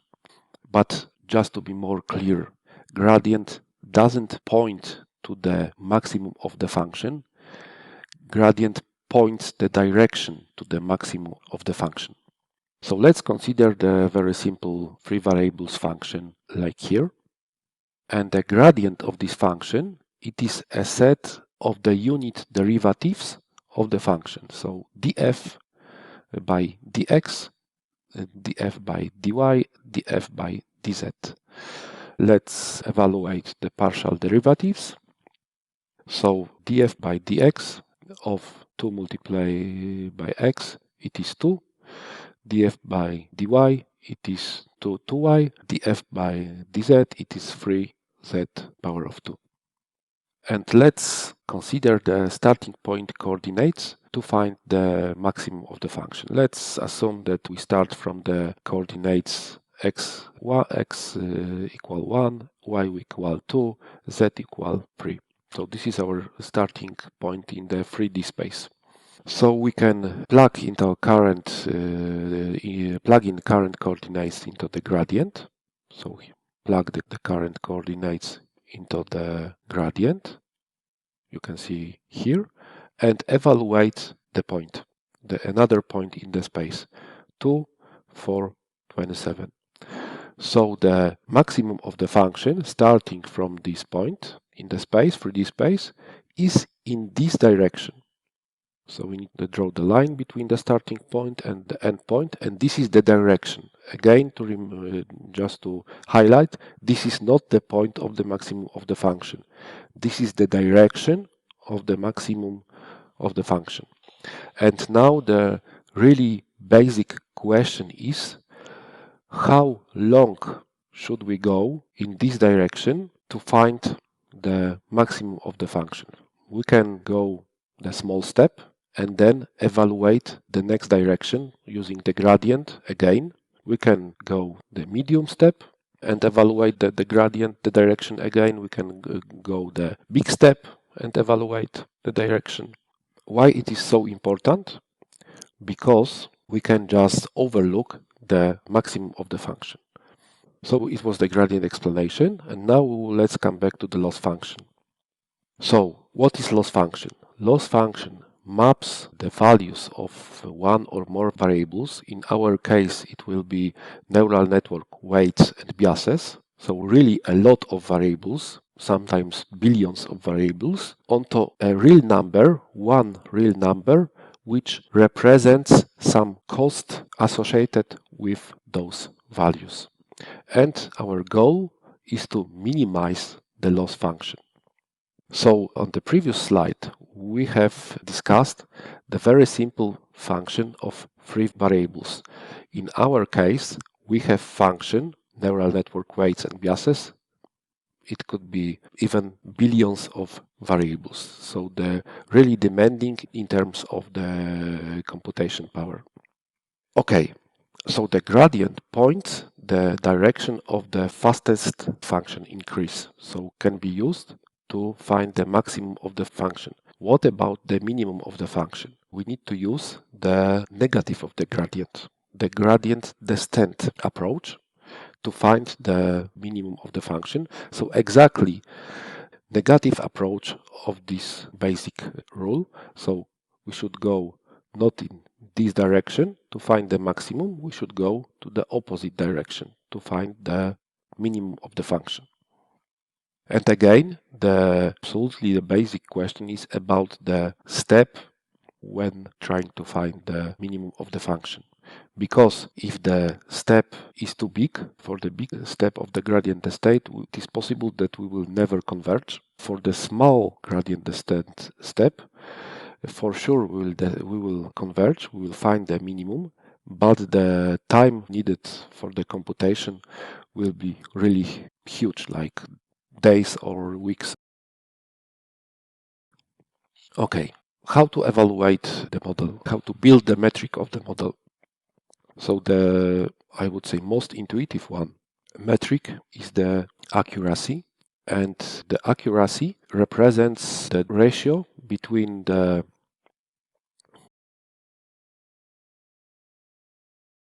What about evaluation of the model metrics? The most basic one metrics is just accuracy. You can see here the example 0.89. What does it mean? It means that for 89% of inferences, the result was proper. So 11% of the queries to the neural network, for 11% of the queries to the neural network, the result of the inference was bad. The test loss represents the error during the learning process, the quality of the learning process, and the lower test loss is the better quality of the neural network learning and in fact the better accuracy. The test accuracy is quite a generic number. It is kind of overview of neural network behavior, and we cannot see the class-wise errors. But there is another matrix, so-called confusion matrix, and for this matrix we can see the quality of the accuracy of the neural network class-wise. So as you remember, we have three classes to classify: indoor, outdoor, and in vehicle. And the size of the matrix, you can see here, is 3 by 3. So because of the number of classes. So here you can see that for class 0, it is the indoor class. The neural network inference results is 0.99. It means that if the neural network was fed, the picture represents the indoor spectrogram. For 99% of the cases, the inference result was proper. For 1% of the cases, neural network mixed the indoor class with in-vehicle class. The same for the outdoor class, so 98% proper inferences. The neural network mixed the outdoor with indoor class for 1% and mixed in vehicle with outdoor class for 1%. And for in vehicle for 100% the result was okay. So this accuracy is here is little bit different than the overall accuracy here because it is just a mean of the diagonal of the matrix here. So it is 0.99. How it is done with Qbi, the confusion matrix evaluation process. So we have custom data, for example in a CSV file. Then we fit the generated C model with those custom data. Then we have expected output, grant true. So we know what we should expect, and there is a dedicated Python script to evaluate, process the confusion matrix. I mentioned here the CSV file, so it is a more technical slide showing that using Python code we can generate all the data sets, both the input data set as output data set in CSV format using Python script.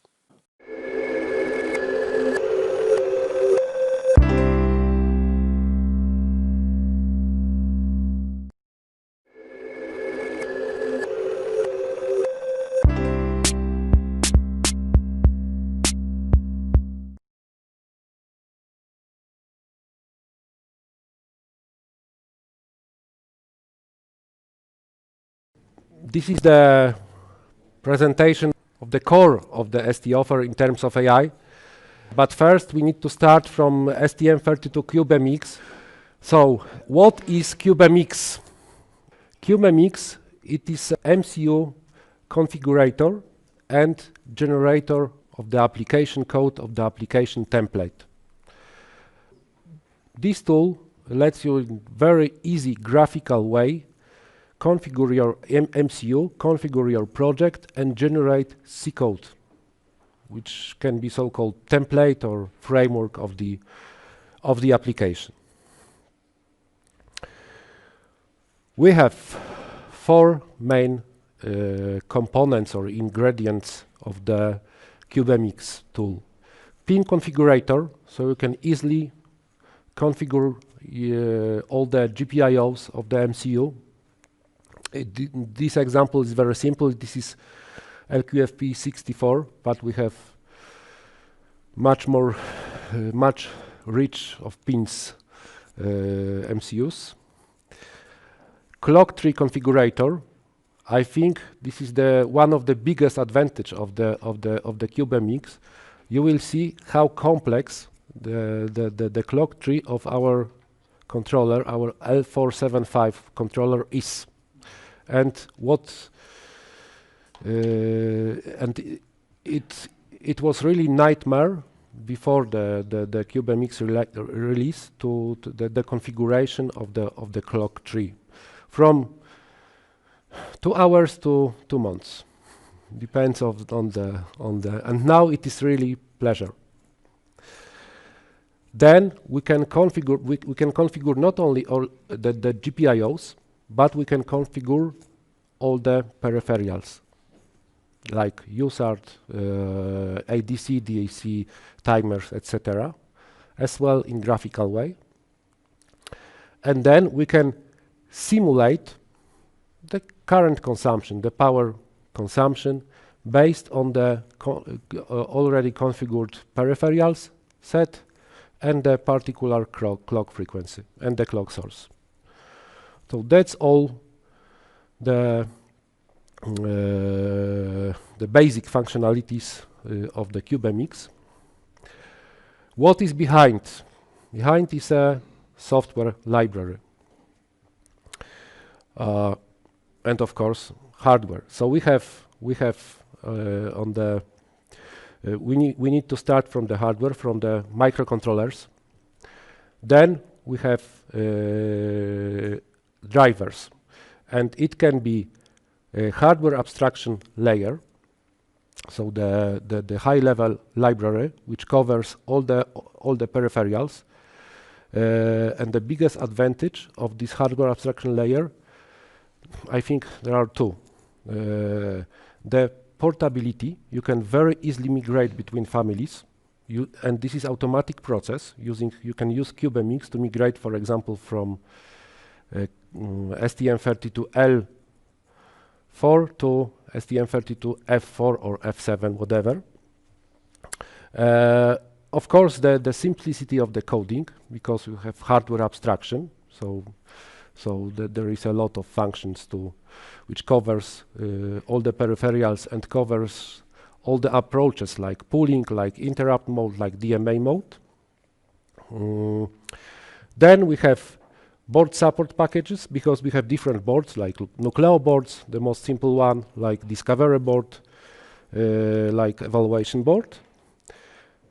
This is very useful, HAL level examples. Personally, because my previous company, I have no use ST.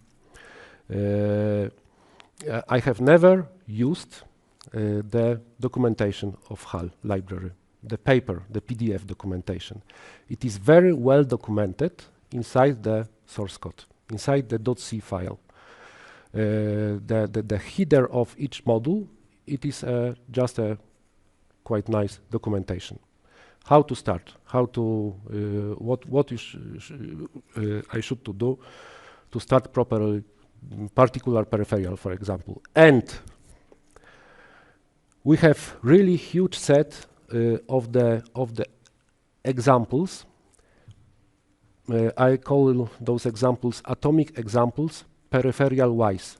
So, for example, I would like to know how to implement DMA transfer from the ADC on this and that microcontroller. I'm just opening the repository of HAL, of QB, and then I'm looking for atomic example for the DMA transfer from the ADC. That's all. Without digging inside the user manual, which is sometimes really huge, 2,000 pages, or almost 2,000, without digging inside the data sheet and application note. Just, I definitely recommend you to take an atomic example of the peripheral implementation. Then we have higher level examples, and based on the middleware. So there is an implementation of TCP/IP basing on LWIP protocol stack, USB, host and device, graphics. Here is an old slide because we have STEMWin, and we have also, we just acquire TouchGFX from Denmark. This is part of ST now. Like Catholic from Sweden. File system, FATFS, so we are using FATFS file system now. FreeRTOS, we are using FreeRTOS now. I mean our audio stream classification application. And then we have middleware level applications. So examples how to use those middleware layer. For example, implementation of the virtual comport on particular microcontroller. And then on the top we have evaluation boards, as I mentioned, starting from Nucleo through Discovery and up to evaluation, full evaluation boards, the most expensive one with all the features and external components. Then we have some utilities like fonts, like CMCs. CMCs is very important, of course. Okay, today this is we do not have focus on QB or HAL library, but again you can use manual. But in practice, there is no need to use manual for the HAL library because it is well documented inside the C code. And we have very good online training on YouTube. You can try. This is the most popular training inside our organization. I mean the microcontrollers part of ST, and quite good.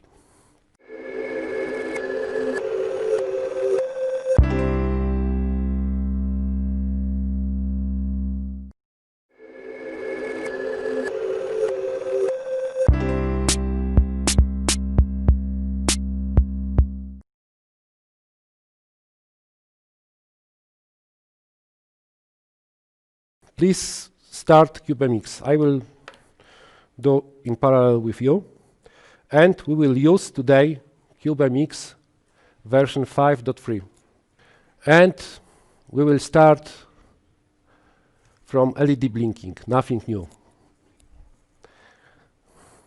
Okay, so this is the main user interface. We have board. It is discovery board, so-called IoT board. So we need to start new project, of course, from access to board selector. We can start from the MCU, but let's speed up the things and start from access to board selector by pressing. And if you would get some message about connectivity, please to the server, please skip it, just close it. And then we have the board selection window, and we can just enter IoT within the part number search bar. So just double click on the board name. And now, again, this is not our focus to the CubeMX itself, so please select initialize all peripherals. Yes. Okay, now we can see the micro. We have 4 tabs: Pinout Configuration, Clock Configuration, Project Manager, and Tools. Let's focus on the Pinout. We need to find a GPIO connected to the LED. And just remember the GPIO name. So the first GPIO I can see is the LED2 connected to PB14. Here. You can also enter here PB14, and it will start to blink. So we need to use the GPIO PB14, port GPIO B and GPIO 14. Okay, that's all. Then clock configuration. Please do not touch. I just want to show you the complexity. And this is the medium complexity of the clock tree. So the manual configuration is a nightmare. It is already pre-configured to the maximum clock 80 megahertz. That's all. Then project manager. We need to put project name.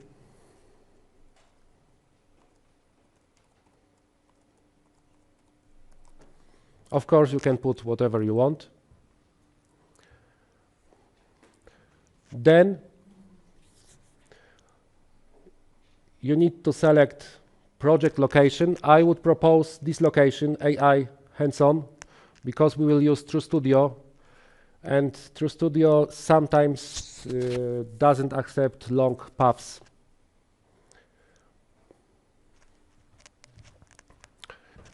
Okay. So the project name, project location, and then our tool chain. Today we will use free tool. It is TrueStudio. And please keep generate under root selected. That's all. When you finish, you can press generate code. And then, okay, I will do.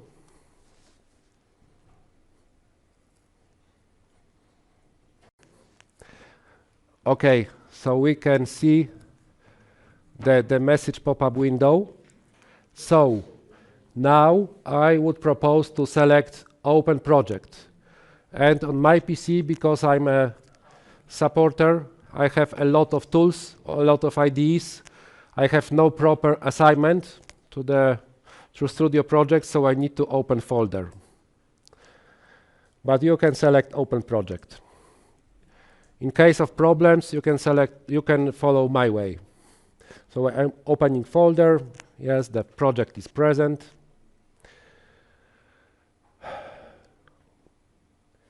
Then we can switch to the Studio. Okay, so on my PC, I need to go to the File, Open Project from File System, then Directory, then CAI, then Hands-on, then LED Blink Munich. Okay.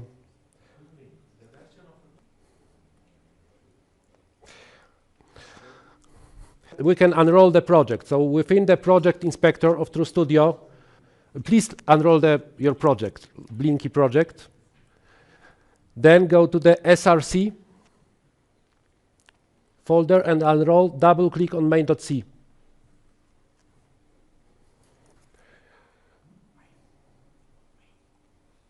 And what's now?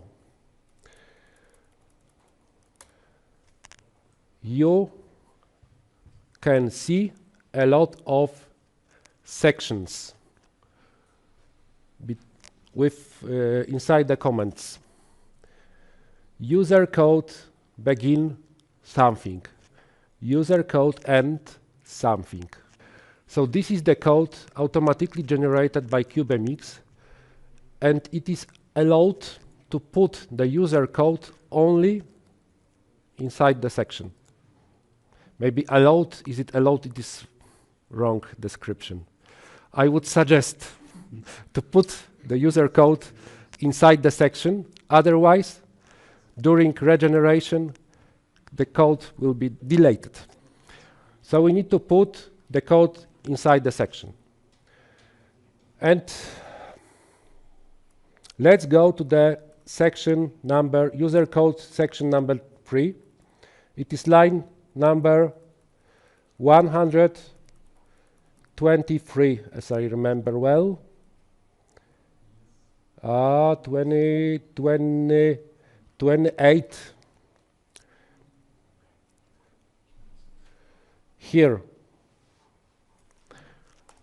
It is inside the main loop.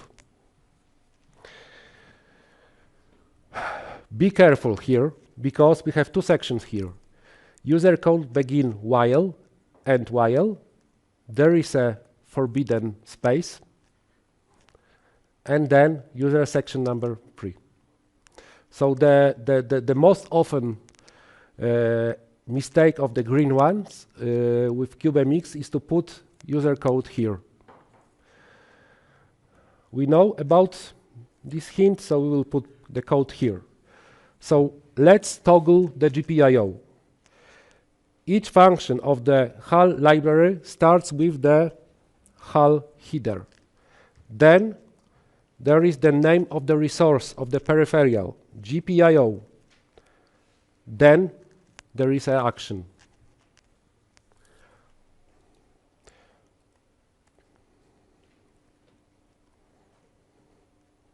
You can also use control space. I will show you again. HAL GPIO underscore toggle. We know that we need to toggle, and then we can keep control and then press space.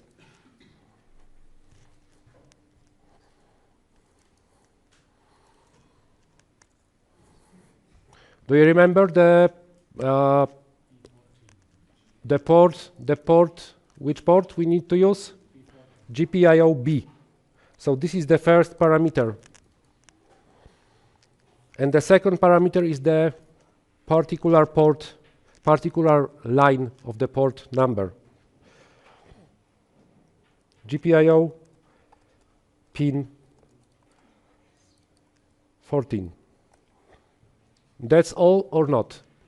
We need to toggle LED inside the main loop. That's all, but due to our own neural network, we have a small latency. That's why we need delay. And this is the HAL function for delay. It is based on the SysTick timer. Sorry. Thank you. It is based on SysTick timer, and the resolution is 1 millisecond. So I can put 5 milliseconds, but of course the delay is up to you. And that's all. We can take a hammer and build the project. But before, I will show you a hint how to speed up the building process. Please highlight the project name, then right-click, Properties, and C build. I will show you again. Highlight the project name, right-click, Properties,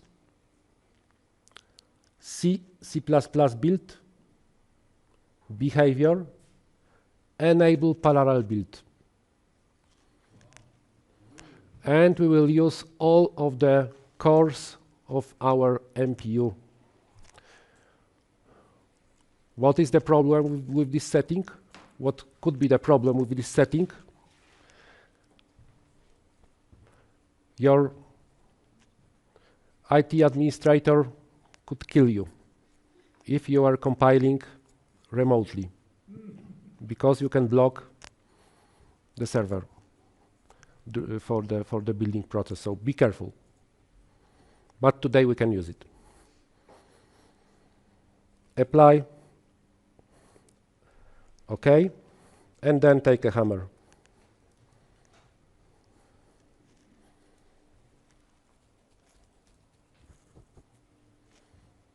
It is built.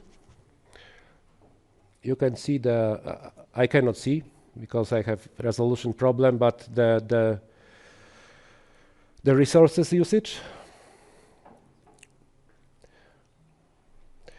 Okay, so we have almost 4 kilobytes of the flash footprint. So this is the disadvantage of HAL. But the footprint size. But on the other side, we have portability. We have very nice code to analyze. It is we have some rules from MISRA C. So I know we have automotive experts. It's a well-known standard. And we can easily jump into the new micro. So we can save a lot of time. Okay, so now we can download, we can flash our board. So please press the back button here. And now probably all of you will get such a message. So we need to update the firmware of the ST-Link debugger. So okay. Yes. And then device connect.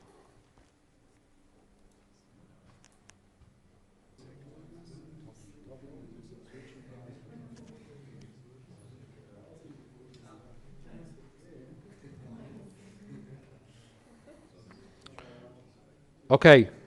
So here you can see the board is flashed, and you need to see the resume or play button active, the green. Then you can just terminate the session, and the LED is blinking. We can close this project just to keep things clear. So please highlight the project name within the project inspector, then right click, and then close project.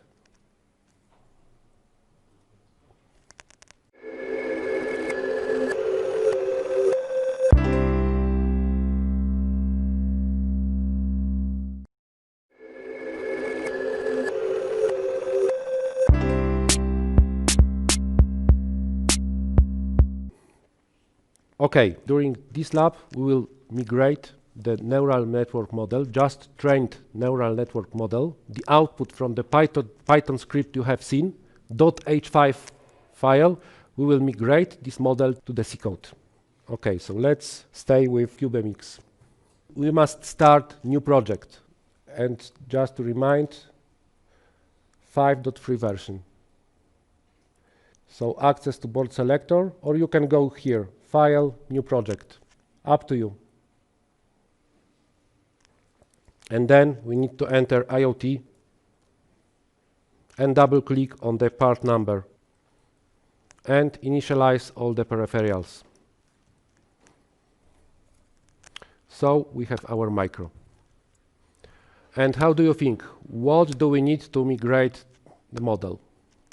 We need a model. Here is a hidden button.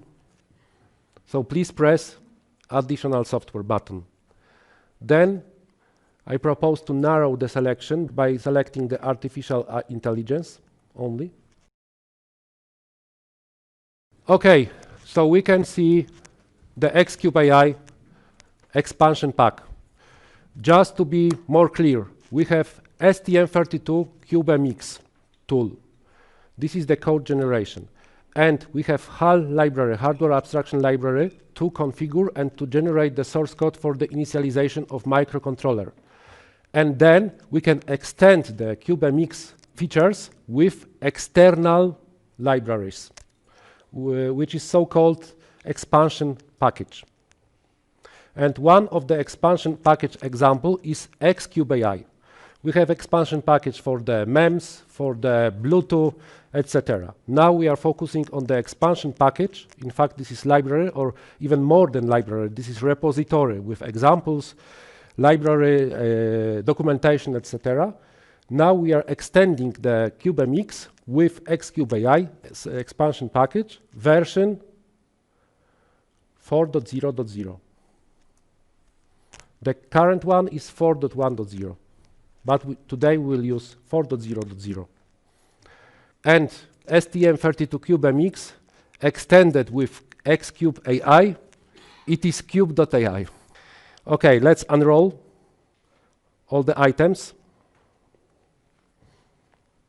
And we have two items to select, application and core. What is core? Core is our library, our neural network library.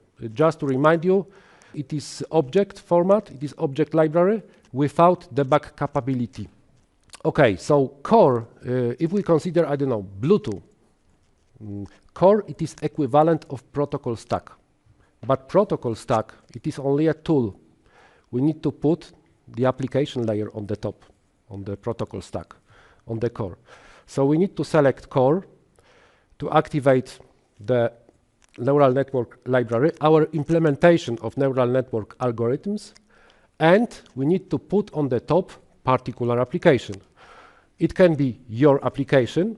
We'll use the ready application. We can select between 3 different applications. System performance. So this is very simple application showing the accuracy, showing the speed of inference, showing the usage of heap and stack. Very important, because the debug capability is closed.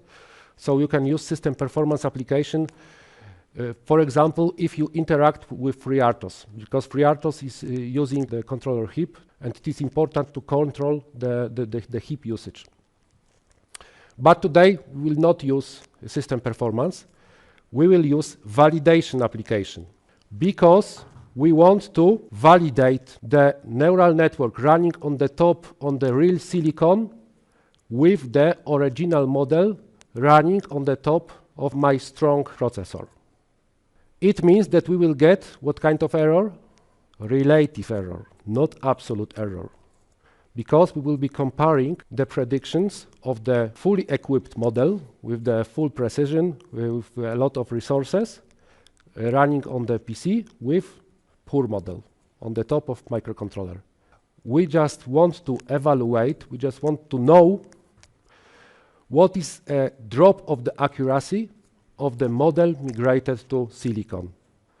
And in order to do this, we can compare the runtime between the migrated model and the original model. And we will get relative error. Validation. The third application, this application template, it is your case, in fact.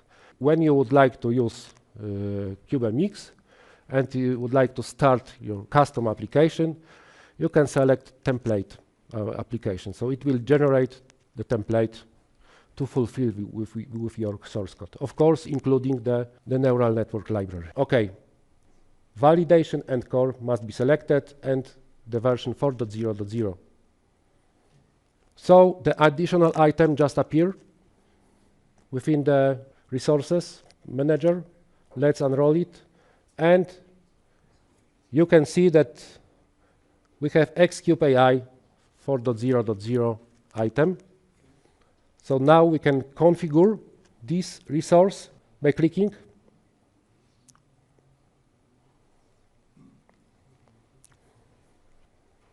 Okay, so we activated core and application, and now we need to add model, add network. So please press to migrate. We need to add model to migrate. So please press add network. Then it would be nice to put our custom name to the network, ASC, audio scene or acoustic scene classification. And we have Keras model, because I used Keras library. And we have one file containing the model, so please select saved model. We can split the output from the learning process to topology of the neural network and the weights file. Quantized model, I will discuss it at the end of the workshop. So saved model, ASC, Keras, saved model. Then let's select the model, browse. And please go to the C, AI, so this is our repository, AI folder, Sensing 1 folder, Utilities, AI resources, Models. And then please select the last one, Session Keras mod 93 model.h5. Please do not select this, the first one. It is quantized model. Let's select the last one. So now we have a model to migrate, and the first step to perform is to analyze the model in front of our resources, in front of the resources of the selected MCU. Let's do it. Do this. Analyze.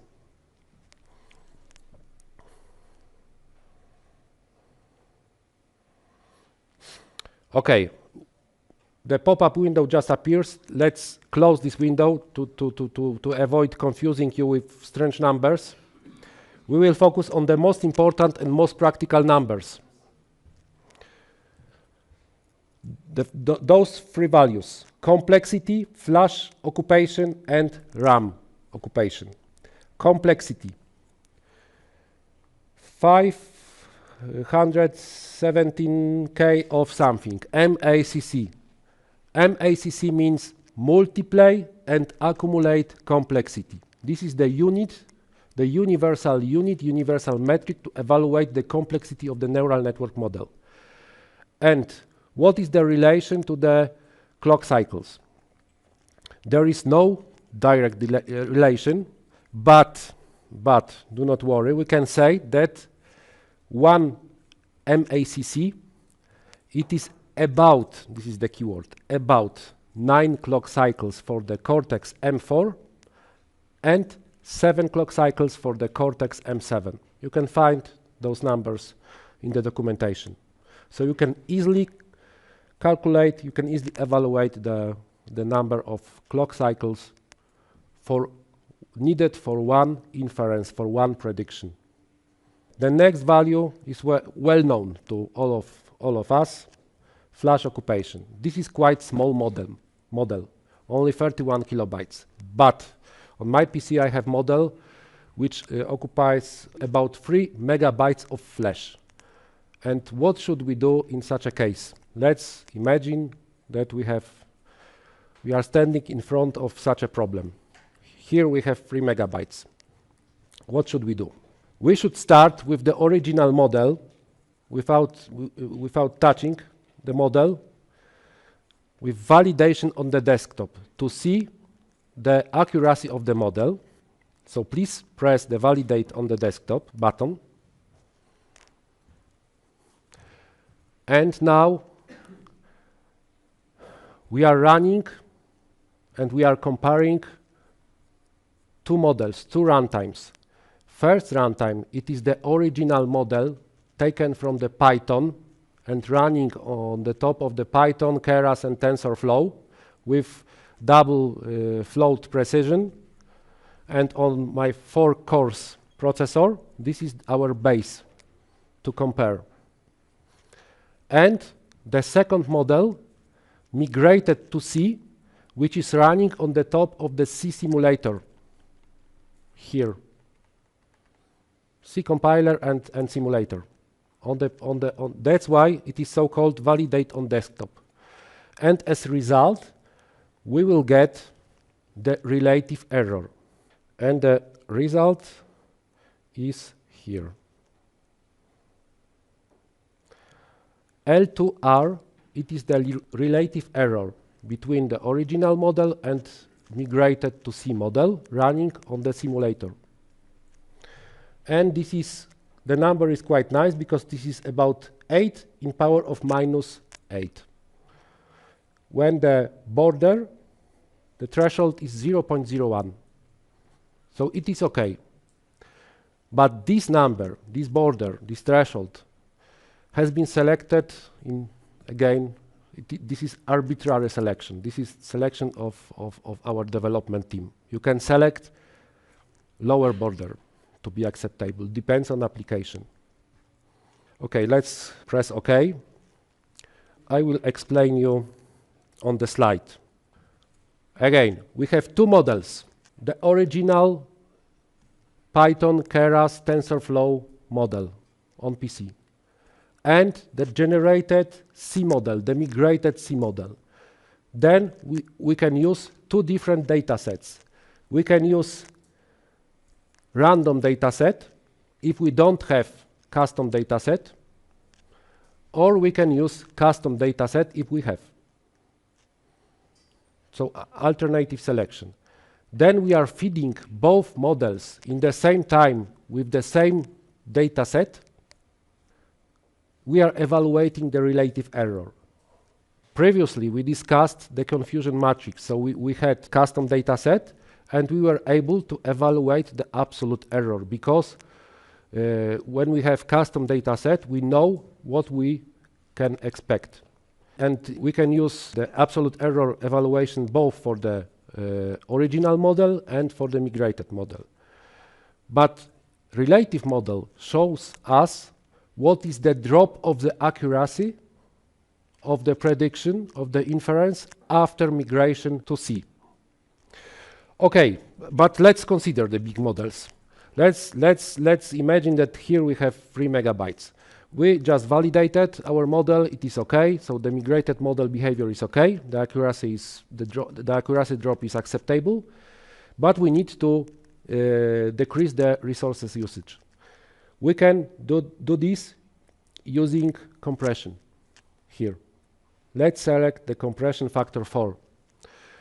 And the compression means it is again quite complex algorithm. The compression, it is weight sharing inside the dense layer.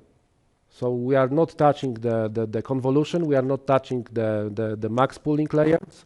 So our filtering, our feature extractors, we are touching only our brain, our dense layers. Okay, so after setting compression 4, we can analyze again.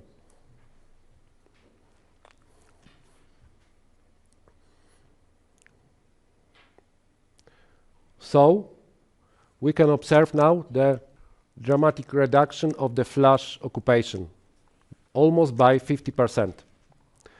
The RAM occupation is almost the same because we need the same data structures. Okay, the model is compressed, but we need to again check the accuracy drop, because we just checked the accuracy drop between original model and not compressed model. Then now we will check the accuracy drop between original model and compressed model migrated to C. So validate on desktop.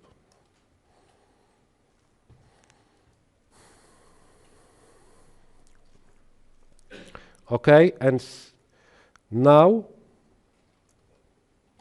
the result is little bit worse because we have 2 in power of -4. Previously we had 8 in power of -8. So 4 orders of magnitude drop, but we are still far from the border, acceptable border of the relative error. So it is okay. So that's all regarding the network, the core, the library. Now we need to configure the application layer. So please go to the platform settings.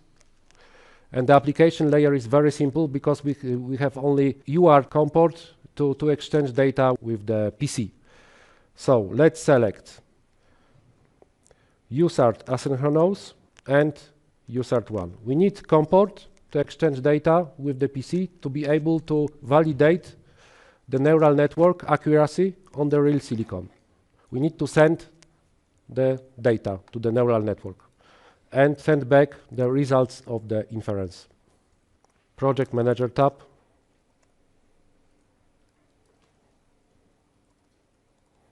Project name.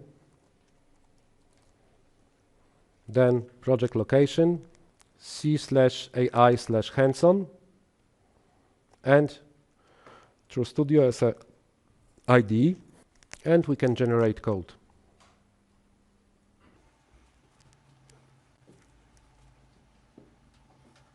Okay, so you can open project on your PC. I need to import the project. So again, switch to TrueStudio, then File, open project from File System, Directory, and validate NN Munich. Okay, and finish. And then let's unroll the project and unroll a source src folder and double click on main.c. Then double click on the asc_data.c and double click on the asc.c. This is the array which consists of the weights and biases.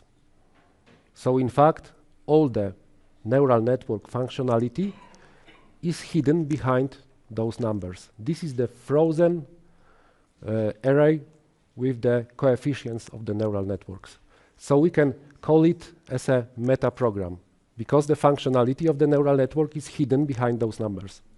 Okay, but let's go to the main.c. The AI process call, it is only one line inside the main loop here in main.c. mx Qbi process. That's all. In asc_data.c we have weights and biases. And this is asc.c. It is our programming interface. But to see the header files, please open the asc.c, then go to the line number 23, put cursor on the asc.h, and then press F3 to open asc.h. And what we need to do to integrate the model, the semi-graded model with our application. We need input data structure, and here is the image resolution, the picture resolution. We need output data structure, and here is the number of the classes to predict. We need to allocate the resources for the neural network, so AI ASC create Then this is the complementary function to the create. Then we need to init the data structures and run the inference. That's all. So input data structure, output data structure, allocation the resources, initialization of the data structures, and running the inference. That's all. Let's build the project. This is, so please highlight the project name, then right click, properties, C++ build behavior, enable parallel build, just to speed up the building process. Okay. Then you can take a hammer or you can just press debug icon and it is building. Please do not care about warnings because this is related to GCC compiler.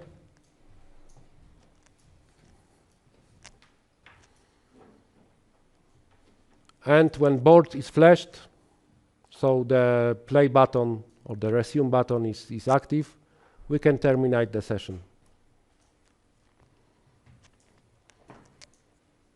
And then we can open terminal. The parameters of the communication are 115 kilobits per second.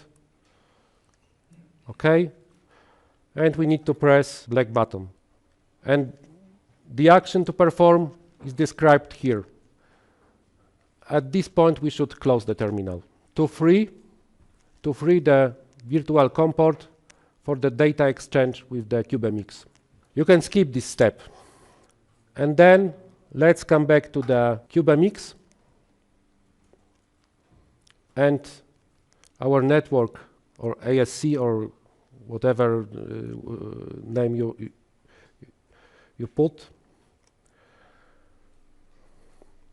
And now we can select, we can validate on target. So we can, now we will send data to the neural network running on the real silicon, and we will compare the prediction to the prediction of the original model. And we will again get a relative error. So let's select manual. Let's select the COM port, the ST-Link COM port, the baud rate, it is okay, and then start the validation.